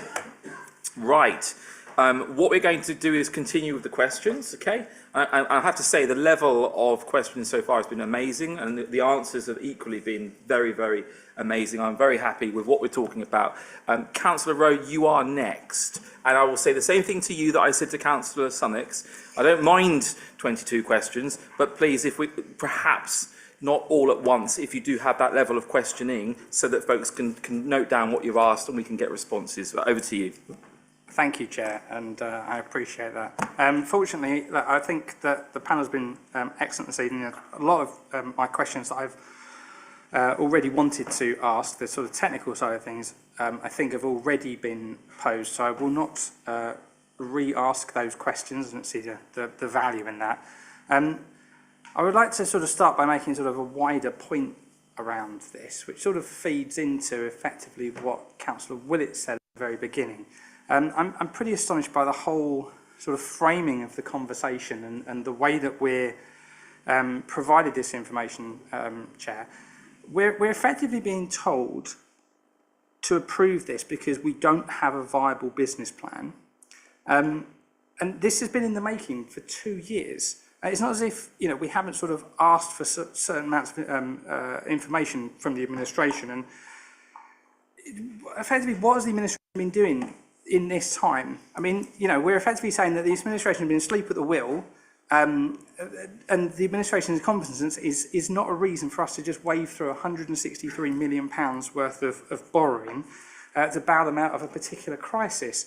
I find that a very odd way for us to frame things, and I don't like that sort of. I prefer a more collaborative approach, and I think we should be trying to work together on this rather than just simply telling councillors we have to force this through because you know it has to happen because we don't have a business plan. I think there's many questions on this which haven't been answered around sort of the interest rates and the debt interest and sort of, you know, various different modelling. I still think it would be excellent if we could see the Savills reports and their modelling. I don't understand why the administration effectively hasn't let us see that. As far as I'm aware, it's not Savills that's blocking it; it's the administration, and that sort of concerns me a little bit. Councillor, I'm not sure that we can say that the executive has blocked anything at this stage. I'm just caution your language there.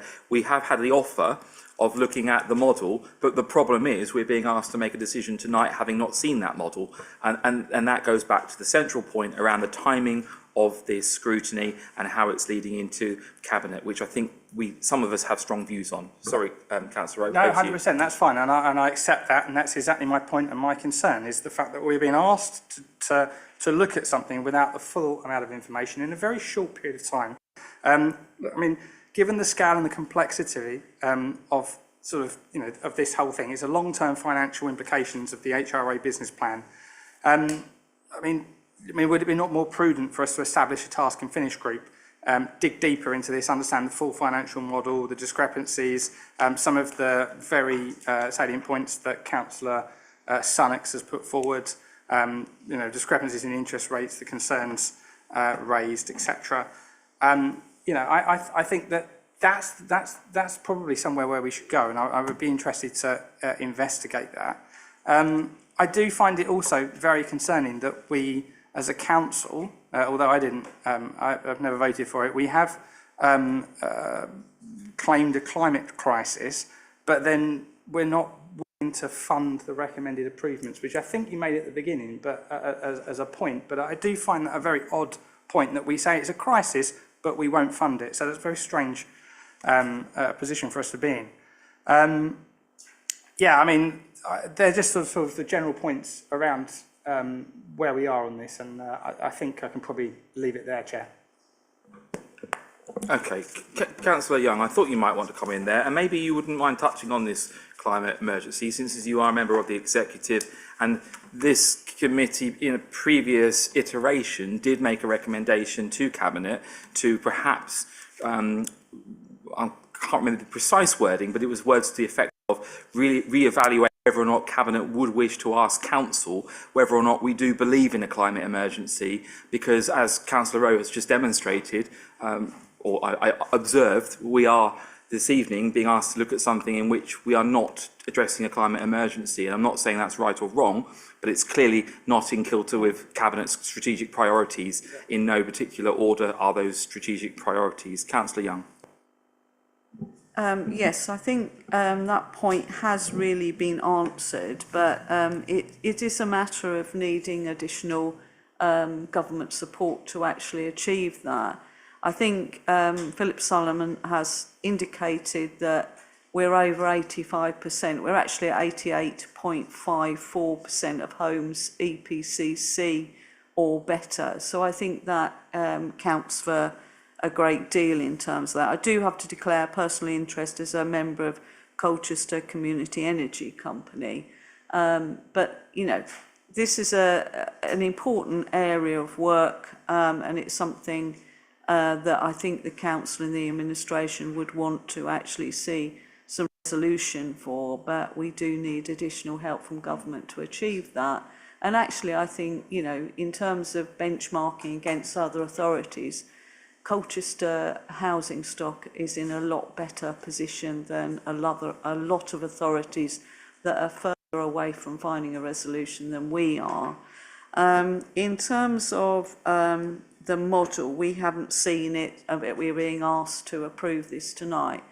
What I would say to the panel is this. I think we've had a high level of expertise with the advice that we've received from Savills. They've been brought in to do a job of work for us, and they do a job of work for 40 other authorities in terms of developing their HRA business plan. We are lay members. We're not all corporate accountants of 40 years standing. And the level of granular detail that would be in that model would probably be quite inaccessible for a lot of our members. But what Savills, I've asked them to do, and they're happy to come and do that, is to provide a presentation that will try to explain some of the detail around the modelling. But they're not, you know, it's not a matter of, we'll just hand out the model. It's not going to mean a lot to a lot of people. It's going to mean something to people with that degree of financial expertise that they can actually get something from it. But it's an unprecedented request. It's not been provided to any other local authority, as I understand it, but the modelling can be explained and will be explained in the future. But what I'm saying to you is the assurance you should have received tonight has come from the experts in the field. And I hope that that will, you know, help you with your decision making, Chair. Thank you very much, Councillor Young. Okay, I'm going to ask Councillor Willits to have his questions. Councillor Rowe, I want to make progress because we've got an hour left and we need to scrutinise the portfolio holder for housing, but you make it quick, please. Very, very quickly.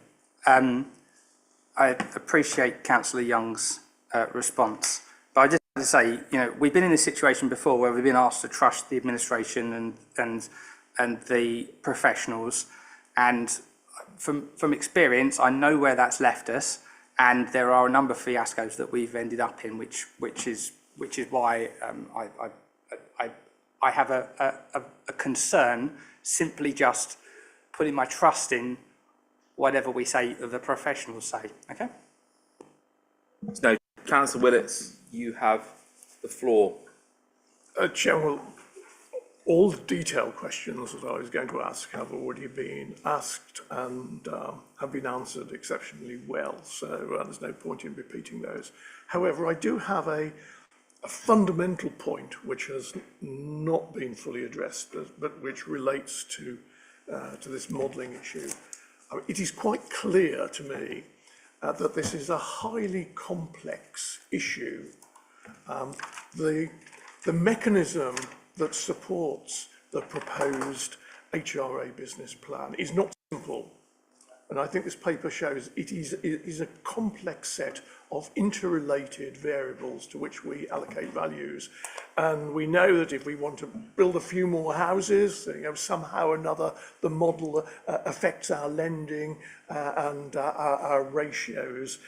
If we want to make a small allowance in ahead of decent homes too coming in, that will have all sorts of implications throughout the model.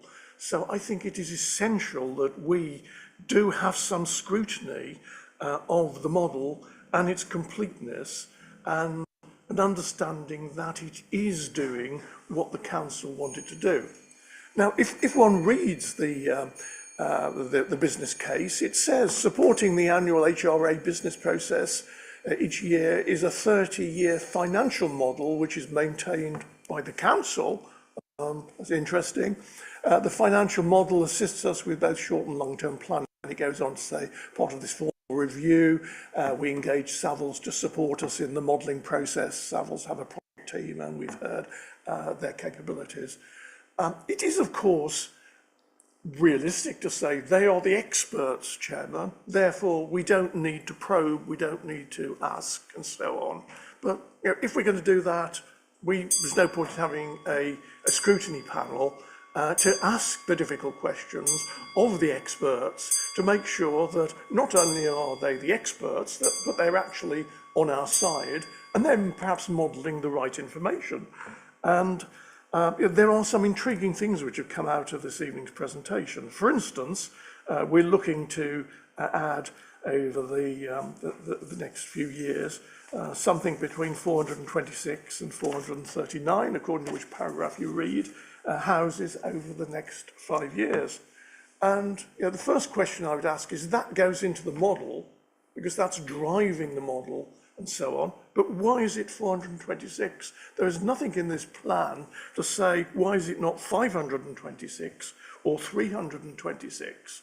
So Savills may have a superb model which is properly modelling all the information, but are we sure that the information that we're putting into it is correct? And nowhere in the paper does it say why we've chosen that particular figure. It's just plucked out of the air and put into the model by Savills to generate all the other data. And that is just one example of why we need to scrutinise what is the interface between the council and the data we're providing and the values that are being put into their variables and the way that the model is turned. I mean, I don't know what the figure is, and it's the same with the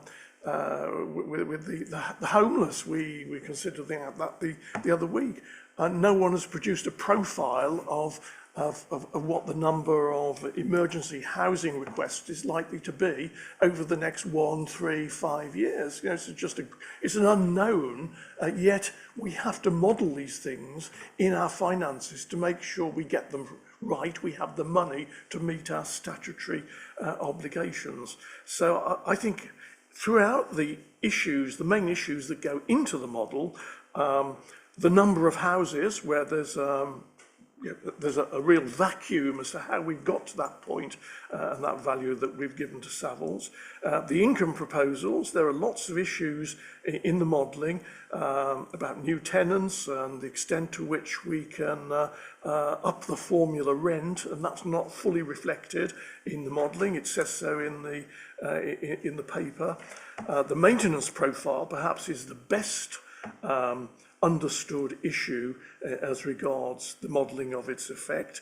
Debt profiles, we still hear concerns about, are we using the right gilt rate? So we need a model which can show if we use a low gilt rate or a high gilt rate, how does that affect the number of houses that the council can build? I don't want answers to what it is. I just want to see that we've modelled this correctly and that Savills have been given realistic data which has been thoughtfully proposed and sieved and does reflect the nature of what is going on in Colchester.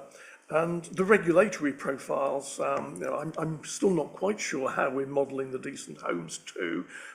Clearly there's some foreknowledge which has been put into our HRA model, but we haven't yet had the government statement. The consultations are not completed, but they're going to be completed in a couple of months. So, what is the rush? So I certainly see, Chairman, the quality of the modelling by an expert organisation and getting the interfaces between us and the data that we're giving Savills is an area where, as a scrutiny panel, we should be absolutely sound and convinced that the process is going like clockwork and there are no disjoints, there are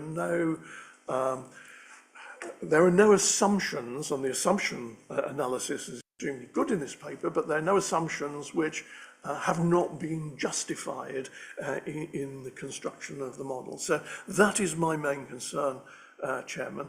I'm very pleased to hear that we're going to have some access and explanation of how the model works, and I hope it will be accompanied by an explanation of how the key profile areas have been verified in handing them to Savills to model. And I just think that understanding of how it's all put together is the confidence that the scrutiny panel needs to be able to say, yes, this process has been done well, we have full confidence in it, and we recommend it fully to Cabinet.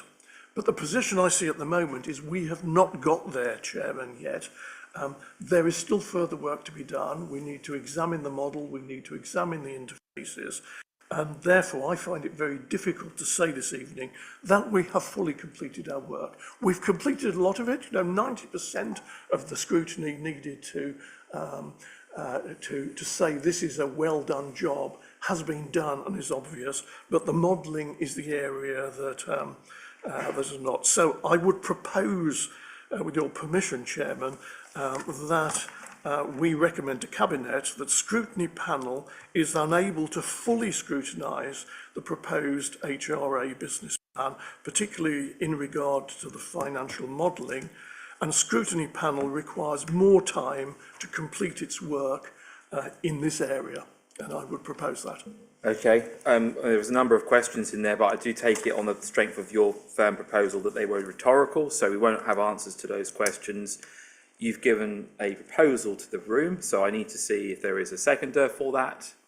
I'll second that, Chair. Okay, then we will have a binary vote on that, and I will call for a named vote on that. So, Second the name vote. Yeah, second it. I'll second it. I was going to call for it anyway, but it's fine. okay, so Mr. Clark, help me out here because I haven't had my dinner yet. We are looking to have a vote on Councillor Willett's proposal to suggest to Cabinet that we're not ready because we haven't seen the modelling. So I would say all those in favour of Councillor Willett's, yes, named vote, all those, or you, okay. Yeah, sorry, that's Sorry, because Mr. I haven't Chairman. had my 5 guys and 5 Dr. Peppers. Not a problem. I'll just get myself enough space to note down the voting. So, as a named vote has been called for and seconded, I shall now proceed to read out in turn, alphabetical order, the names of the committee members. And when I read out your name, please indicate whether you're voting for the recommendation, against the recommendation, or whether you wish to abstain. Okay. So first we start with, I'll start with Chairman, Councillor Laws. For the recommendation from the Deputy Chairman. Thank you. Deputy Chairman, Councillor Willits. For the recommendation.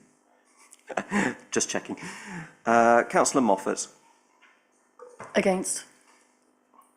Thank you. Councillor Osborne. Against the recommendation. Thank you, Councillor. Councillor Rippingale. Against. Against. Councillor Rowe. Yep, 4. For. And Councillor Smith. Against. And the Okay. results of the vote? Mr. Chairman, I have 4 votes against, 3 votes in favour, therefore the recommendation falls.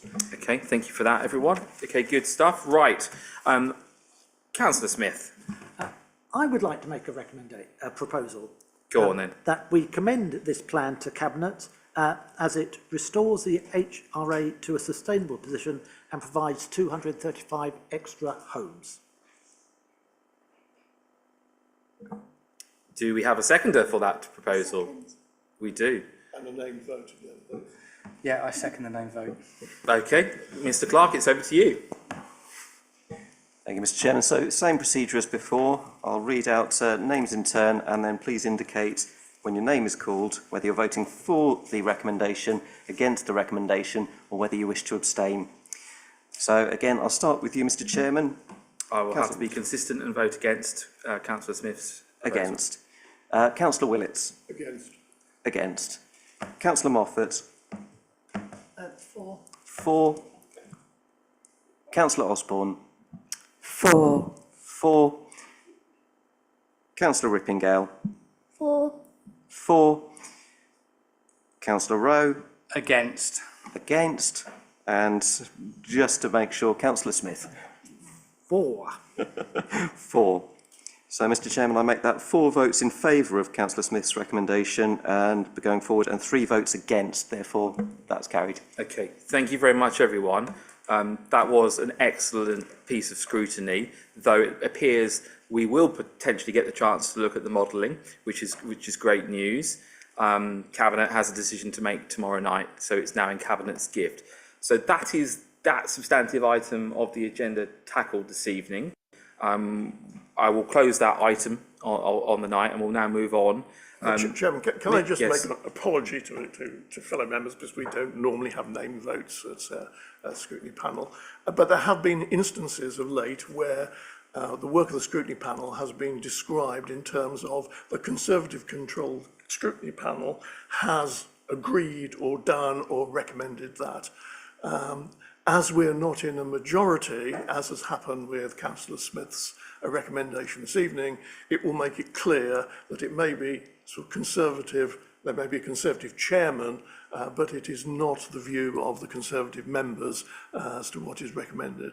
So that is a nicety, and I just apologise that because of sort of the loose terminology that certain members of the council have used in describing the work of the panel, it is necessary to clarify on a political basis who supported what. I apologise for having to do that. Fair enough, Councillor Willits. It's just worth the record pointing out that we are all here as critical friends of the executive, and this isn't a de facto opposition party where we're looking to score points and have binary votes. We actually don't have very many in scrutiny.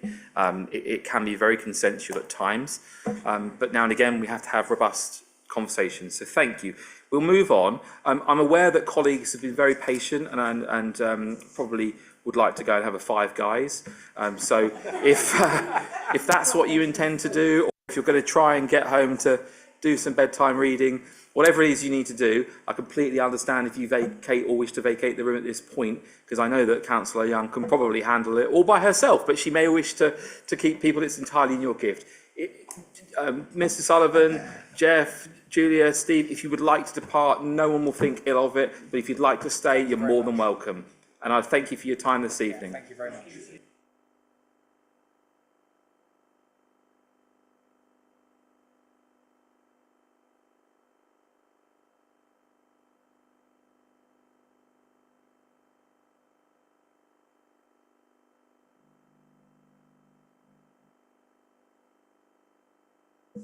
Members of Governance and Audit, you are more than welcome to stay, or you can leave. I thank you for your patience this evening. I thank you for your understanding in the way in which we've conducted matters.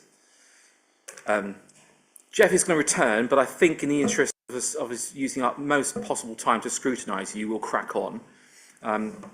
As ever, and I think this was inspired by potentially Councillor Goss, we like to say, don't kill us by PowerPoint. I know you're not going to do that, but I will give you the floor if you would like. I will then make some remarks, and then we'll have some scrutiny of your new position 2 months in, although you are not a stranger to this field, Councillor Young. We know that. Thanks very much. First, I'd like to start by thanking the panel for their in-depth scrutiny, because, as Councillor Willits said, it's an important function that you perform, and it is right and proper that you are asking searching questions. and there can be answers to those questions. So I don't shy away from the rigour that has been adopted by the panel this evening, and it's right that you should adopt that robust approach. For me, yes, I have been a portfolio holder before for housing. This one comes with an additional requirement to head up the strategic element of health. So it's a new connection of portfolio between housing and health. So that will be something different. I have got some experience in health that I can bring to the role. I've been a non-exec director of Colchester PCT back in the day when we had such things. And I also had a non-exec position on Anglia Community Enterprise, which were a community health provider in the past. And I still chair no, I don't chair actually, I used to chair the charity which is made out of the legacy funding of Anglia Community Enterprise, and they still give out grant aid to community projects that support health and well-being. So I'm quite excited about the new requirements of this portfolio position. As you rightly said, I've had it in the past, but been out of this area now for a couple of years, and an awful lot has happened in those 2 years, hasn't it? And continues to happen. We have a new government with an emphasis on social housing. There's been a lot of change come already in the housing area, and we've got consultations live at the moment on a number of different elements of the housing portfolio. I would say I've been in post 48 days now, and 7 of those I went to Lake Garda, and then my head of service also went to Lake Garda, so I'm inspiring him to take holidays in Italy, so that's all good.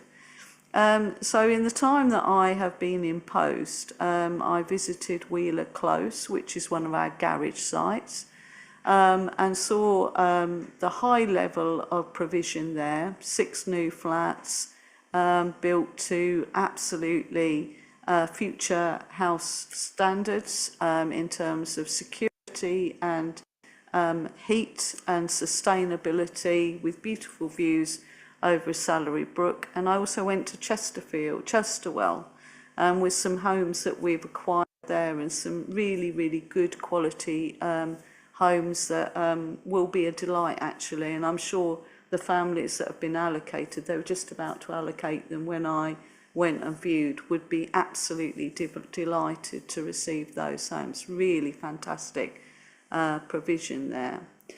I think with local government reorganisation, we are going to be forced to do things in a very different way.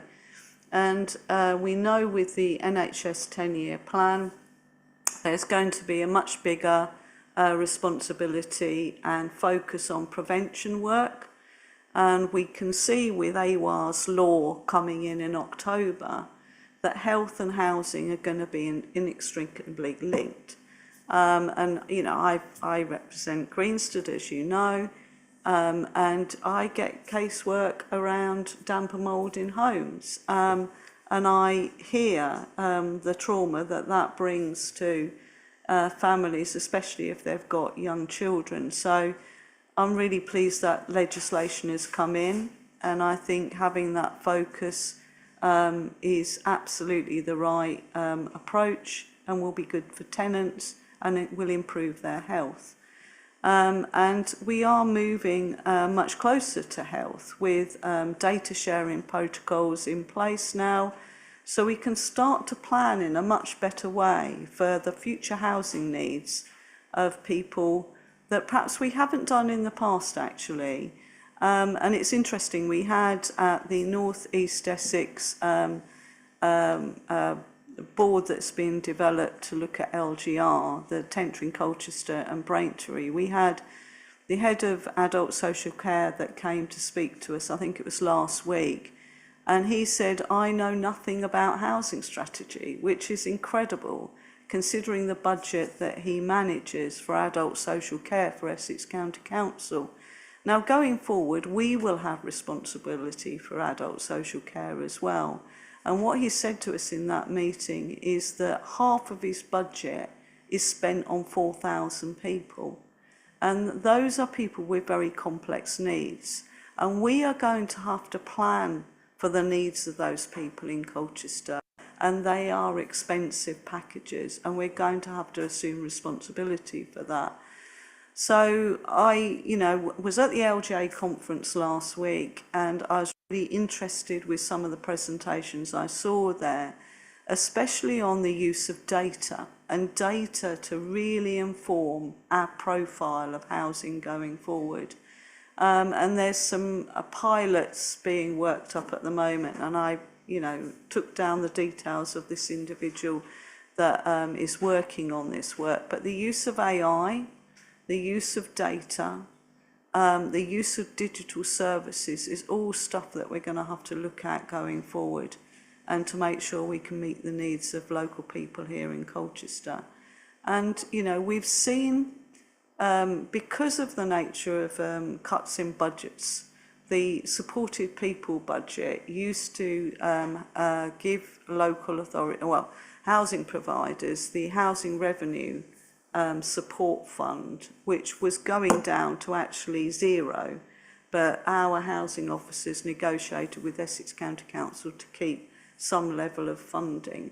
And these are very vulnerable people, and I will tell you a story, because I think it's good to have stories.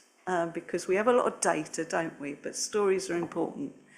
And one of the most difficult cases I ever went to was after the last time I was scrutinised by the Scrutiny Committee by Councillor Lissamore.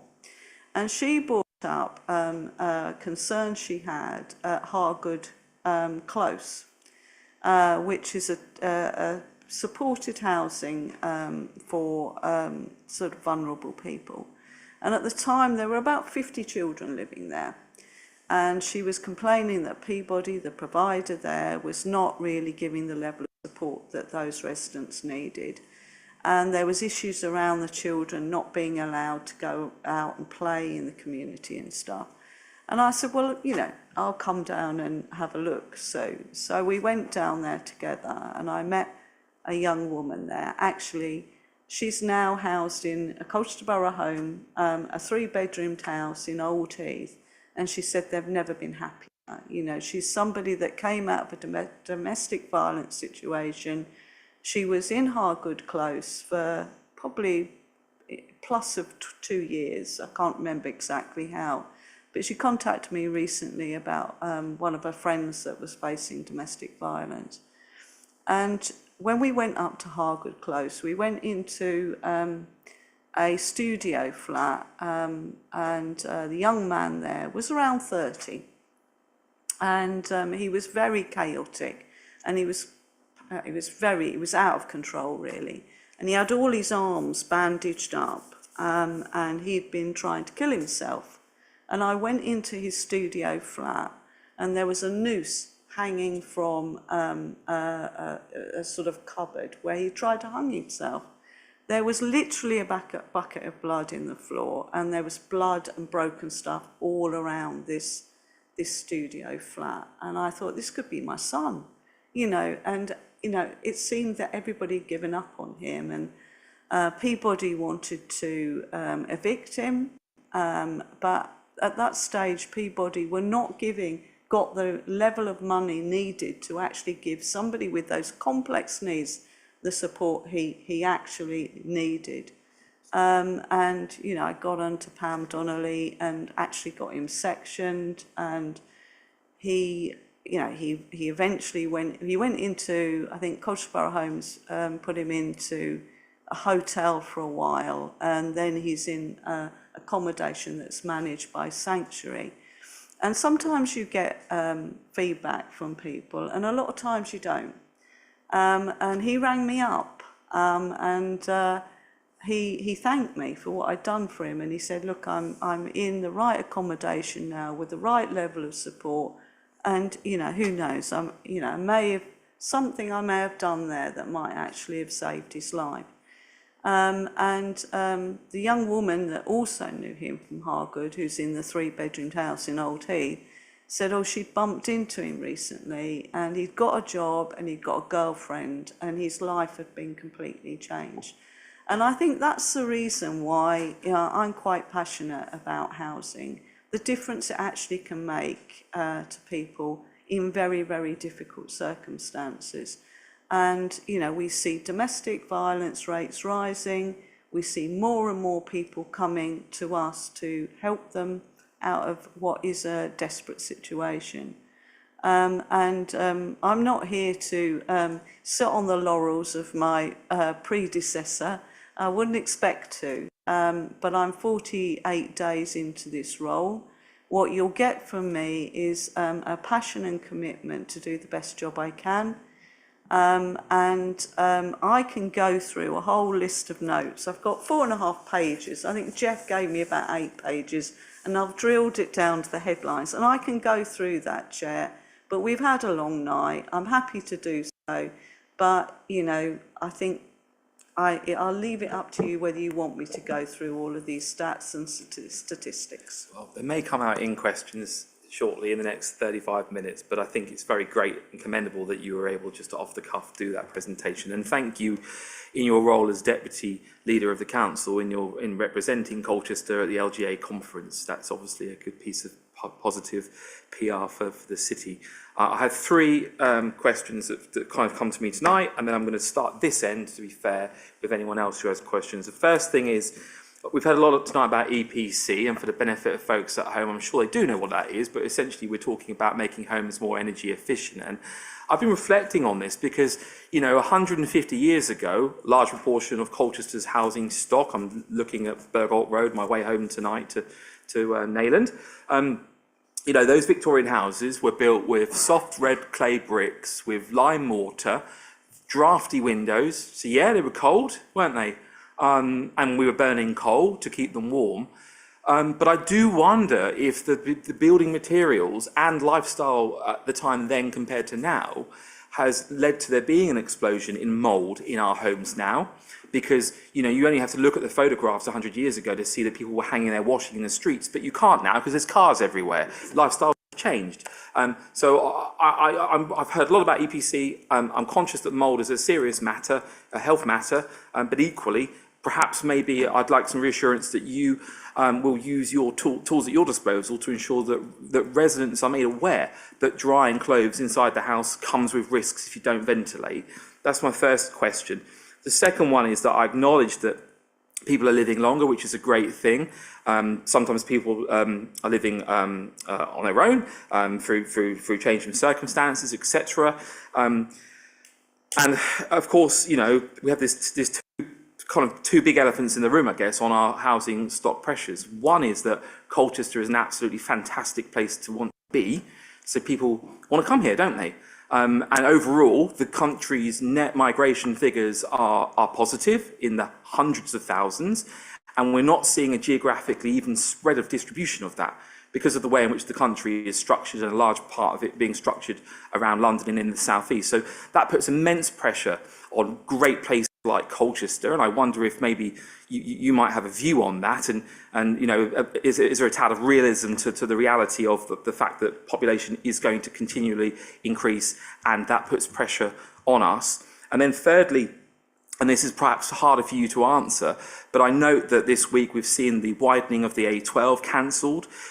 I let Councillor Smith into a little secret earlier, which was that him and I were on a date together 9 years ago to the day in First Sight with a certain fellow called Will Quince and many other people who were enthusiastically looking forward to the duelling of the A120.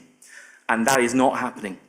And so we are seeing a population explosion in the southeast and in Colchester, but we're not seeing the infrastructure to come with it.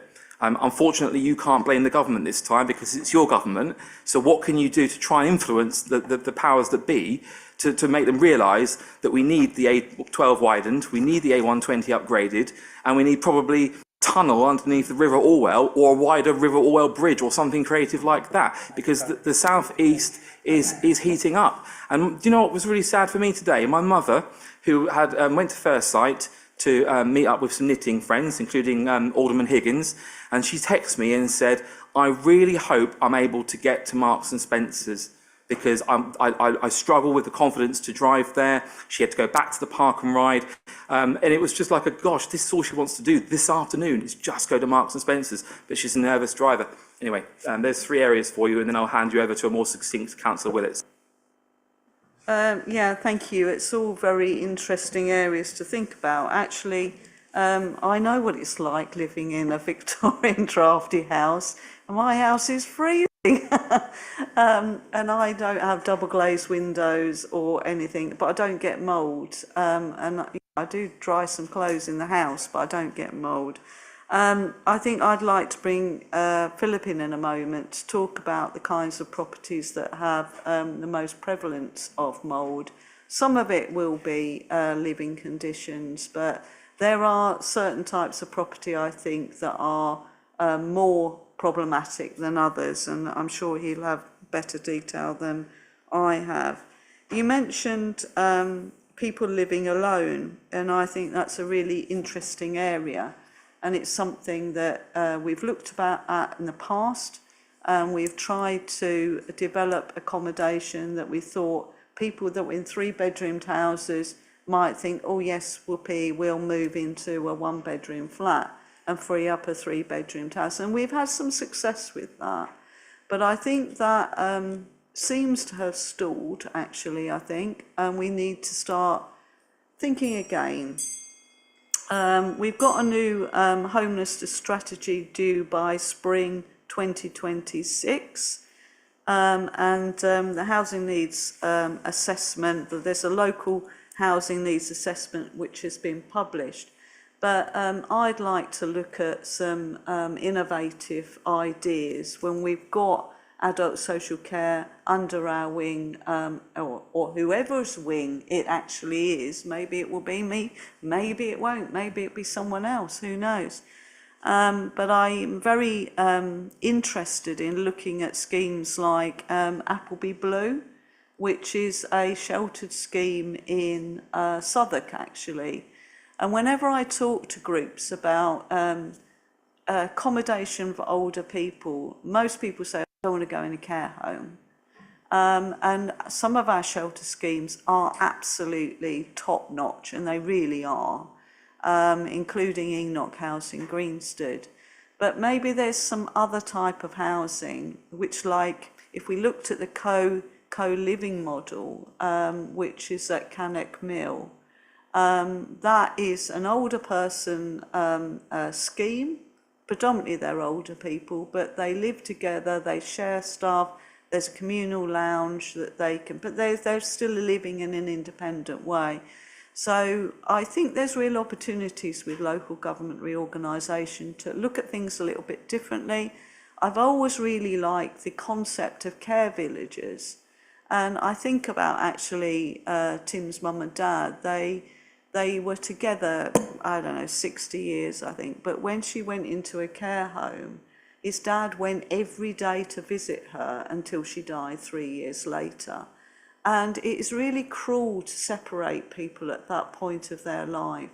And if we could have accommodation where there's an element of care, but you actually could have independent living units around that, I think that is a model which would be very attractive to older people moving into.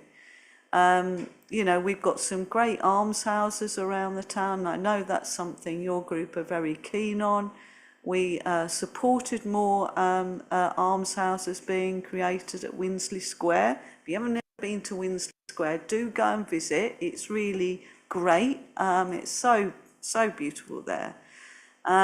But I think there's opportunities with LGR to do things a bit differently. Just thinking about London for a moment, while I was at the LGA conference, I went to a session and they were specifically talking about housing in London. And of course, we think we've got big problems with homelessness here and people in temporary accommodation, and we do, but their situation is off the scale. So in London, they're spending 4 million a day, 4 million a day on temporary housing, which is just ridiculous, isn't it? And 1 in 50 people in London are homeless. So, yeah, I mean, there is pressures. It's not so far down the road. And I think the nearer you get to London, the bigger the problem in terms of temp.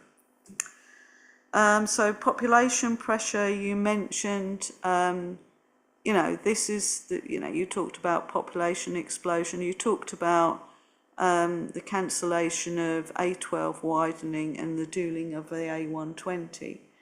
I haven't had a chance to read the detail of that. Of course, I think there's been something announced today. I'm disappointed to hear that. But the Secretary of State for Housing at the LGA conference only last Thursday addressed the LGA and said that you know, the aspirations of the government is to deliver 1.5 million homes, and she said, and that will include the infrastructure to support those homes. So we will see. Yeah, I can't really comment about the A12 widening and the dualling of the A120 without seeing the details of that. If that is the case, you know, that's very, very disappointing. In terms of, somebody mentioned, I think, perhaps in the earlier session, about the profile of people that are, you know, are turning up looking for temporary accommodation. And I think that information was supplied. I think it was in answer to a previous question. Pretty sure that's been supplied. Philip, would you like to come in on the mould issue and the type of housing that's more prevalent? Thank you, Councillor Young, for those answers. We look forward to you keeping feet to the fire with government on infrastructure.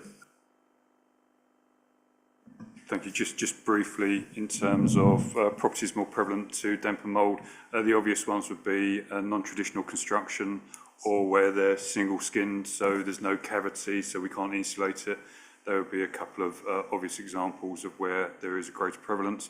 What I would say, though, is that it's as much about working and supporting the households as well, because fuel costs have gone through the roof in recent years, and fuel poverty is a real issue with our residents.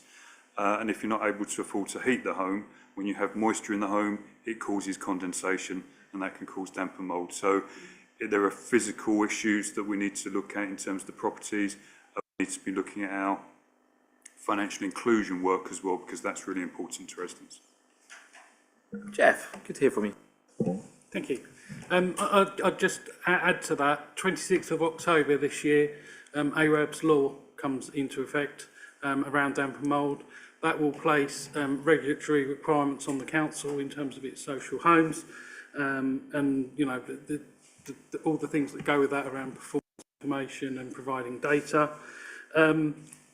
Philip didn't mention it, but CBH are doing quite a lot of innovative work at the moment with the health service and linking in, sharing data, so that, you know, there's a two-way flow in terms of doctors referring to CBH and CBH referring to doctors. So that's something to look forward to as well. And you know, it's all part of dealing with damp and mould issues. Okay, thanks, folks. Right, thank you for entertaining me. Councillor Willits, do you have any questions for Councillor Young? Yes, I have one, bearing in mind the hour. And I'm still on the previous agenda item. Sorry about that, Chairman. The forecasting of the number of houses that we need. At the moment, there seems to be a disconnect between demand and fulfilment. And it's an area where I've long thought that there should be greater emphasis, so that we're never going to get right. We never forecast the exact number of people who are going to be requiring emergency housing on any particular night. But we should have much better long-term forecasts which can then be related back to key performance indicators. I think that's when this first came up, that there's absolutely sort of no forward view on the number of people that would be coming forward for emergency. And I see this as a desperate area for research and clarification. And I wonder whether you did mention that you were thinking about doing some work and producing stats in this area, forecasts. I mean, can you just describe to us what will be happening and how it's going to happen, and how much confidence we can have that we will get a grip on the number of people who want housing in Colchester? And to a certain extent, of course, it depends upon the way you present it. If you say, come to Colchester, we're a superb housing authority, we'll see to your needs, no doubt they will. If, on the other hand, you sort of put it around that Colchester's broke and we can't afford to repair our houses, then they'll presumably go somewhere else. So how do you propose to produce some useful information which can be used for budgeting and performance monitoring? Do you want me to answer? I mean, you know, I think again, I'd probably ask Philip to come in here and Jeff maybe, but there, you know, we have a housing strategy group that meets, and actually, I think we're really, really fortunate in Colchester with the level of expertise of our officers that work in housing. Some of them have been here a very, very long time. And I mean, you know, I think of Karen Payton has been here a long time, Jeff has been here a long time, even Philip's been here a few years now. But we have very competent housing staff that work in this field. So, as I said, there's a new homelessness strategy being developed over the autumn and winter, with a report coming to me in March and April, so that we've got a new strategy. And the Health Service has been working with the planning policy to publish the local housing needs assessment. So there is work going on, and I'm sure there is work that goes on and into the local plan in terms of provision of housing need. But Philip, if you'd like to come in and give your take on that. But yes, you're right, in terms of actually drilling down exactly what those housing needs are. Of course, we've been in a really difficult position with private rented sector withdrawing from the market, people not being in a position to buy their own homes because of the level of interest rates. And, you know, it's almost been a perfect storm in recent times, which has meant that we've had, 42% increase in people in temporary accommodation, which is just huge. If I could just add an additional point to build on Dennis's, that hopefully it will get captured now. Within the strategy group, and or not in that forum, but I just wonder, you know, are we having conversations around intelligence outside of the district and between districts? Because, for example, you know, the government might announce, well, we're going to be building a prison that we don't, and that might have a particular impact on housing needs in the long term. Sizewell C is going to have a phenomenal impact on East Anglia's housing supply in mid Suffolk, and I suspect further afield, given the nature of the scale of what's going on there and the people that are required to make that all happen. So I just would like some reassurance that we do think macro if we can. I'm sure we do. I think Jeff will come in, but I think we do look at it, not just on Colchester, but a much wider patch, the housing strategy group. But Jeff looks like he wants to come in. Interestingly, there was an article on Look East about Sizewell C and the effect it had on the private rented sector, and the increased demand and the increase in costs that there were there. But just to give you some numbers off the top of my head, in regards to the demand for housing in Colchester, which we know, you know, we've got 2,500 people on the register, 438 families in temporary accommodation. We had 444 vacancies last year. And going back to a question Councillor Osborne raised earlier, we had one 3-bedroom house advertised last month. There were 770 bids, and the highest bidder was a homeless applicant on Band B, and they've been waiting 4 years for a 3-bedroom house. In terms of working across with partners locally, the housing strategy and the homeless strategy, we're part of the Gateway to Home Choice system, so we're already working in partnership with other local authorities, so we have the connections there, and we also have very good connections in Colchester with all the third sector, voluntary sector and housing associations as well.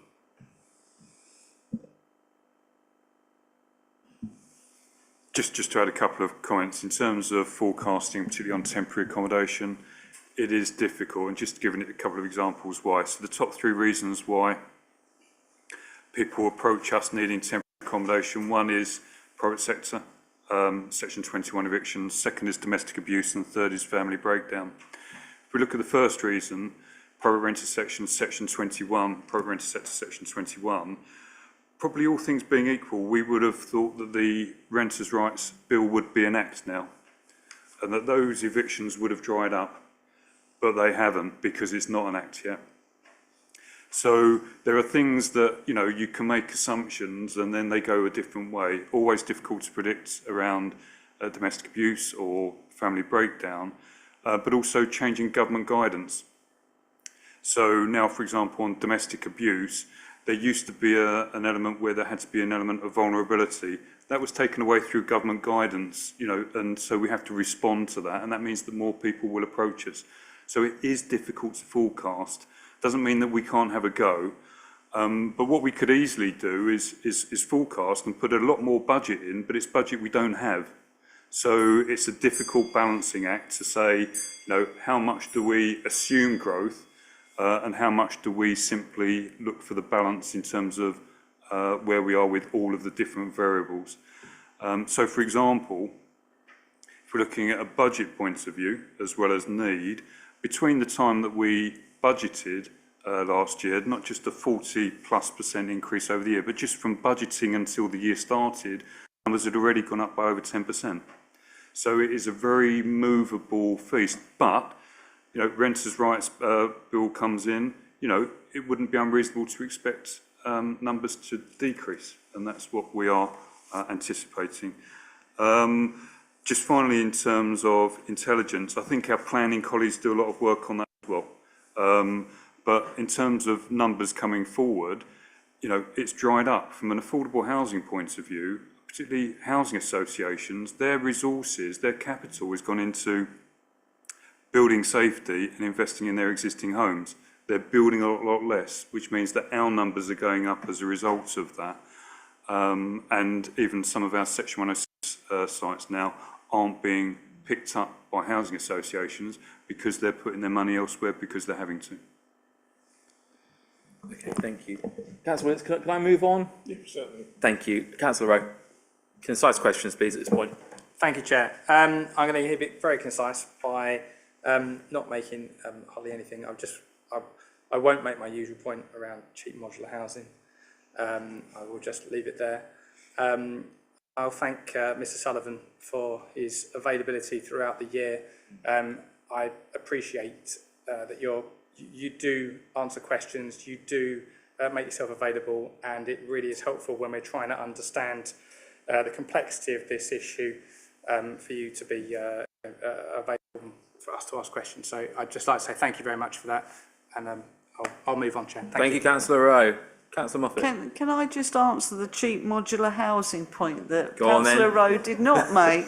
I mean, it's not something that hasn't been considered. When I was, well, I don't know why I was there really.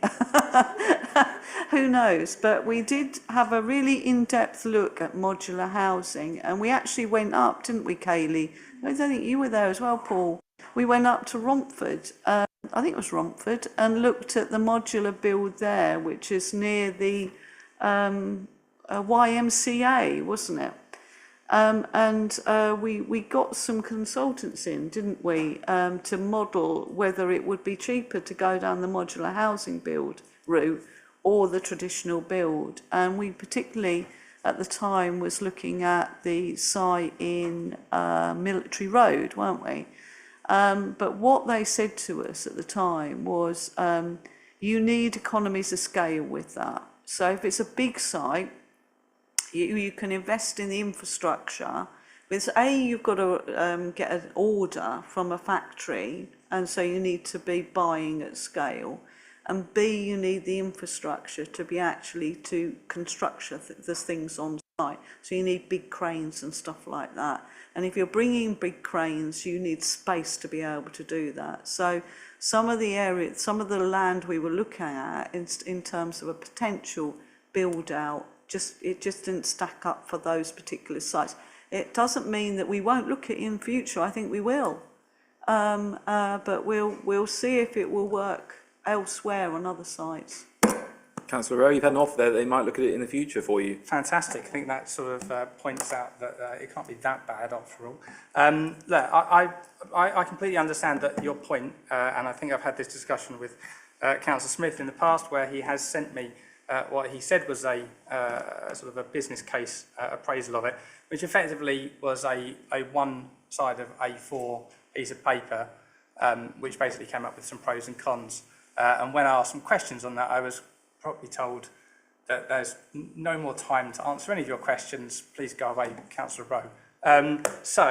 If you're happy to talk about it, look, I'd love to see that. I genuinely believe, and I can't understand how cheap modular housing can't be worked in somewhere.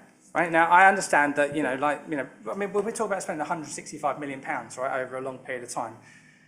Surely, if we have a housing crisis and if we have people that are in demand, I understand Councillor Smith's point around wanting to, previous conversations, wanting to get the best possible housing, etc.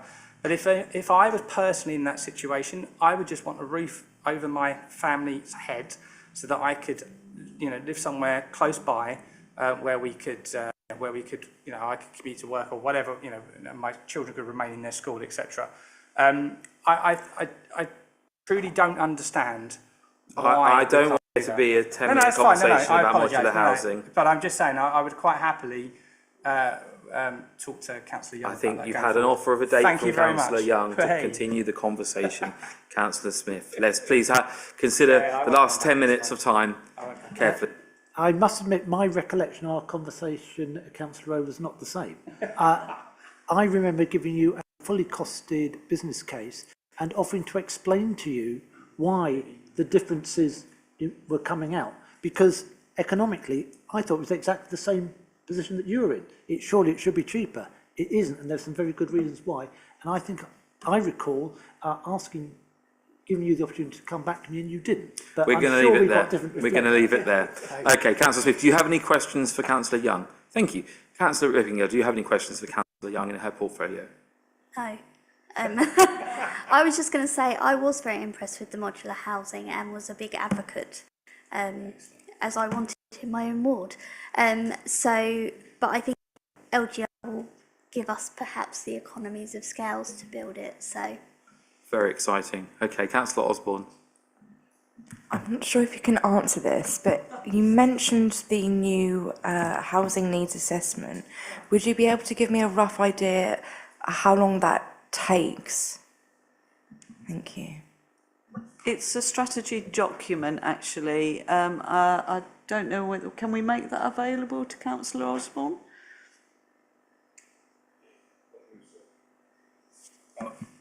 I believe so. I think it's a publicly available document. So if we can, we will.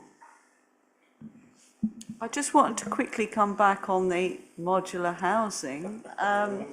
Councillor Rowe didn't bring up tonight. That he didn't mention, but if you haven't been in any of these units, they're really, really good. Really, really good. And the ones we looked at Romford were really good. We also looked at, not quite modular housing, but we went to Chelmsford and looked at some units that CHP had developed there. Was sort of on the line of modular housing. And again, they were really, really efficient units. But it is that, you need to be ordering on bulk. And actually, you know, the factories, you know, it's difficult to find the supply chain that's able to actually churn out the stuff actually. Okay, we are coming towards the end of the evening. We do have the work programme to do, but the final word I will give to Councillor Young, and I will just preface this by saying that obviously you are the deputy leader of the council, and so whilst we all have confidence, I'd hope, in the leader representing the council, when he's not around, the mantra falls to you. So do you relish that opportunity? And if we saw you in a year's time, what maybe do you hope to have achieved in your role?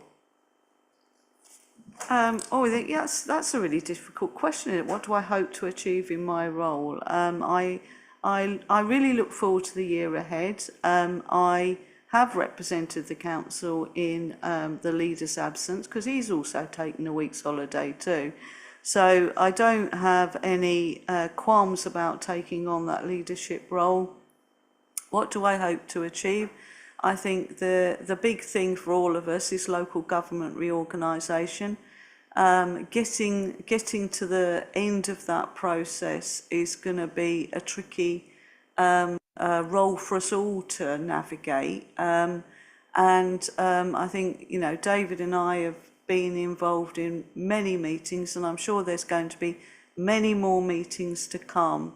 But getting to a good place with local government reorganisation in a year's time, I think is something that I will be putting in my time and effort into, and hopefully we'll get a good outcome with that. Okay, thank you very much. I conclude that item of the agenda. We'll move on to the work programme. Gentlemen, if you would like to retire early for your Five Guys, feel free. I will look over to the clerk to see what the... there are many other independent offerings in Colchester. It's just that whenever we have scrutiny, I typically do default to that one. But on other nights of the week, there are 6. I go elsewhere. Mr. Clark.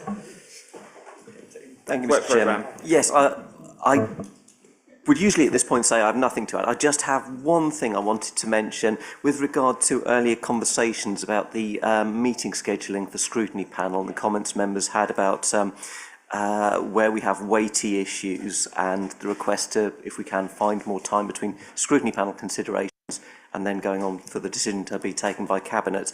I just wanted to remind members that Scrutiny Panel does have the right to, if it has an issue with any of the dates set, to ask for rescheduling there. Now, obviously, at the start of the before the start of the municipal year, Cabinet lays down the overall meeting programme that covers all committees, but as other members of the committee have said, the Scrutiny Panel has the right to decide what it looks at and when it looks at those things. So if changes are needed, and that can be done all the way through the, you know, as things come up, panel members, please do let myself and the chairman know. I think it's incumbent on all of us, and I will take responsibility for not perhaps raising it earlier. Councillor Rowe. Thank you, Chair. Just as a point of procedure, is that in the Chair's discretion to reschedule the meetings, or does it have to be agreed by the entire committee? Usually what we do, if we have enough notice, we'd put in a change proposed to the work programme, bring it to a committee meeting for the entire panel to have that vote. If we needed to, if something needed changing without having that meeting in the middle, in the meantime, to be able to do that, what we do is take it to the chairman and to the group leads so that all of the groups on the committee could have their say. Okay, thank you. But at the same time, we did have a recommendation earlier on from Councillor Willis, didn't we, in that we want to communicate to Cabinet that we hope that this works better in the future and to avoid situations like we've been in this evening, whilst we will do our best individually as well to put our hands up. But formally, we want Cabinet to be made aware. Okay, work programme then, Owen. Let's have a look at the dates when we all get together soon. So we've got a bit of a change this year from previous years, because usually it's been the practice that we'd have a Crime and Disorder Committee for our September meeting, but as we've had a look at when it made sense to have that, we're going to do that in February, because it makes sense with the setting of the new Community Safety Partnership strategy. So yes, we've got all of the portfolio holder briefings now scheduled there. We've tried to match those up with items already on the work programme, which would require those portfolio holders to be in attendance to cut down on the need to have them back again for meetings they wouldn't otherwise need to attend. If we have any problems with that, then we can reschedule them through the year, but as long as members are happy with what we've laid out there. What I've done is to try and try and get the more experienced portfolio holders in at an earlier stage in the municipal year. So people who are new portfolio holders who have no experience of being a portfolio holder, I've tried to put those near the end of the year so they've got more time to get their feet under the table and they can then get their remit sorted and they can probably give a best presentation. Chair, may I? Okay, Kaylee. I just had a quick question about the Crime and Disorder Panel. I feel that there may have been a clash with ENS. Could you double check that? Because I'm pretty sure I had to decline a meeting. Just have a quick check now. Councillor Rowe. Chair, I don't have the work agenda in front of me. I do apologise. Can I ask if there is the option for us to review the S106 process in the work agenda? Yeah, it'd have to be formally discussed in a scrutiny session under, is it agenda item 6? But there's a possibility that can happen. Can I request that be added on, or have I got to wait until that point in the next meeting? Okay, fine. I'll do that next meeting. Thank you. So apologies, Mr. Chairman, I was just quickly having a look. I don't think there is a formal, but there might be a chairman's briefing clash, so I'll have a look and just get back to you. Regarding section 106, this was raised a previous municipal year, and it was looked at and it was found that it wasn't appropriate for this panel to look at it, as there was the concern that it was stepping on the role of other panels. But I'll double check what was said about that, and I'll get the advice for you, so I can provide that. I think so. Yeah, I appreciate that. Thank you. Okay, it's 9 o'clock, folks. Does that mean it's the end of the meeting, Mr. Clark? Aye. All approved. The work programme is approved, and it's 9 o'clock, so we can all go home. Thank you very much, everyone. Good night. Safe journeys.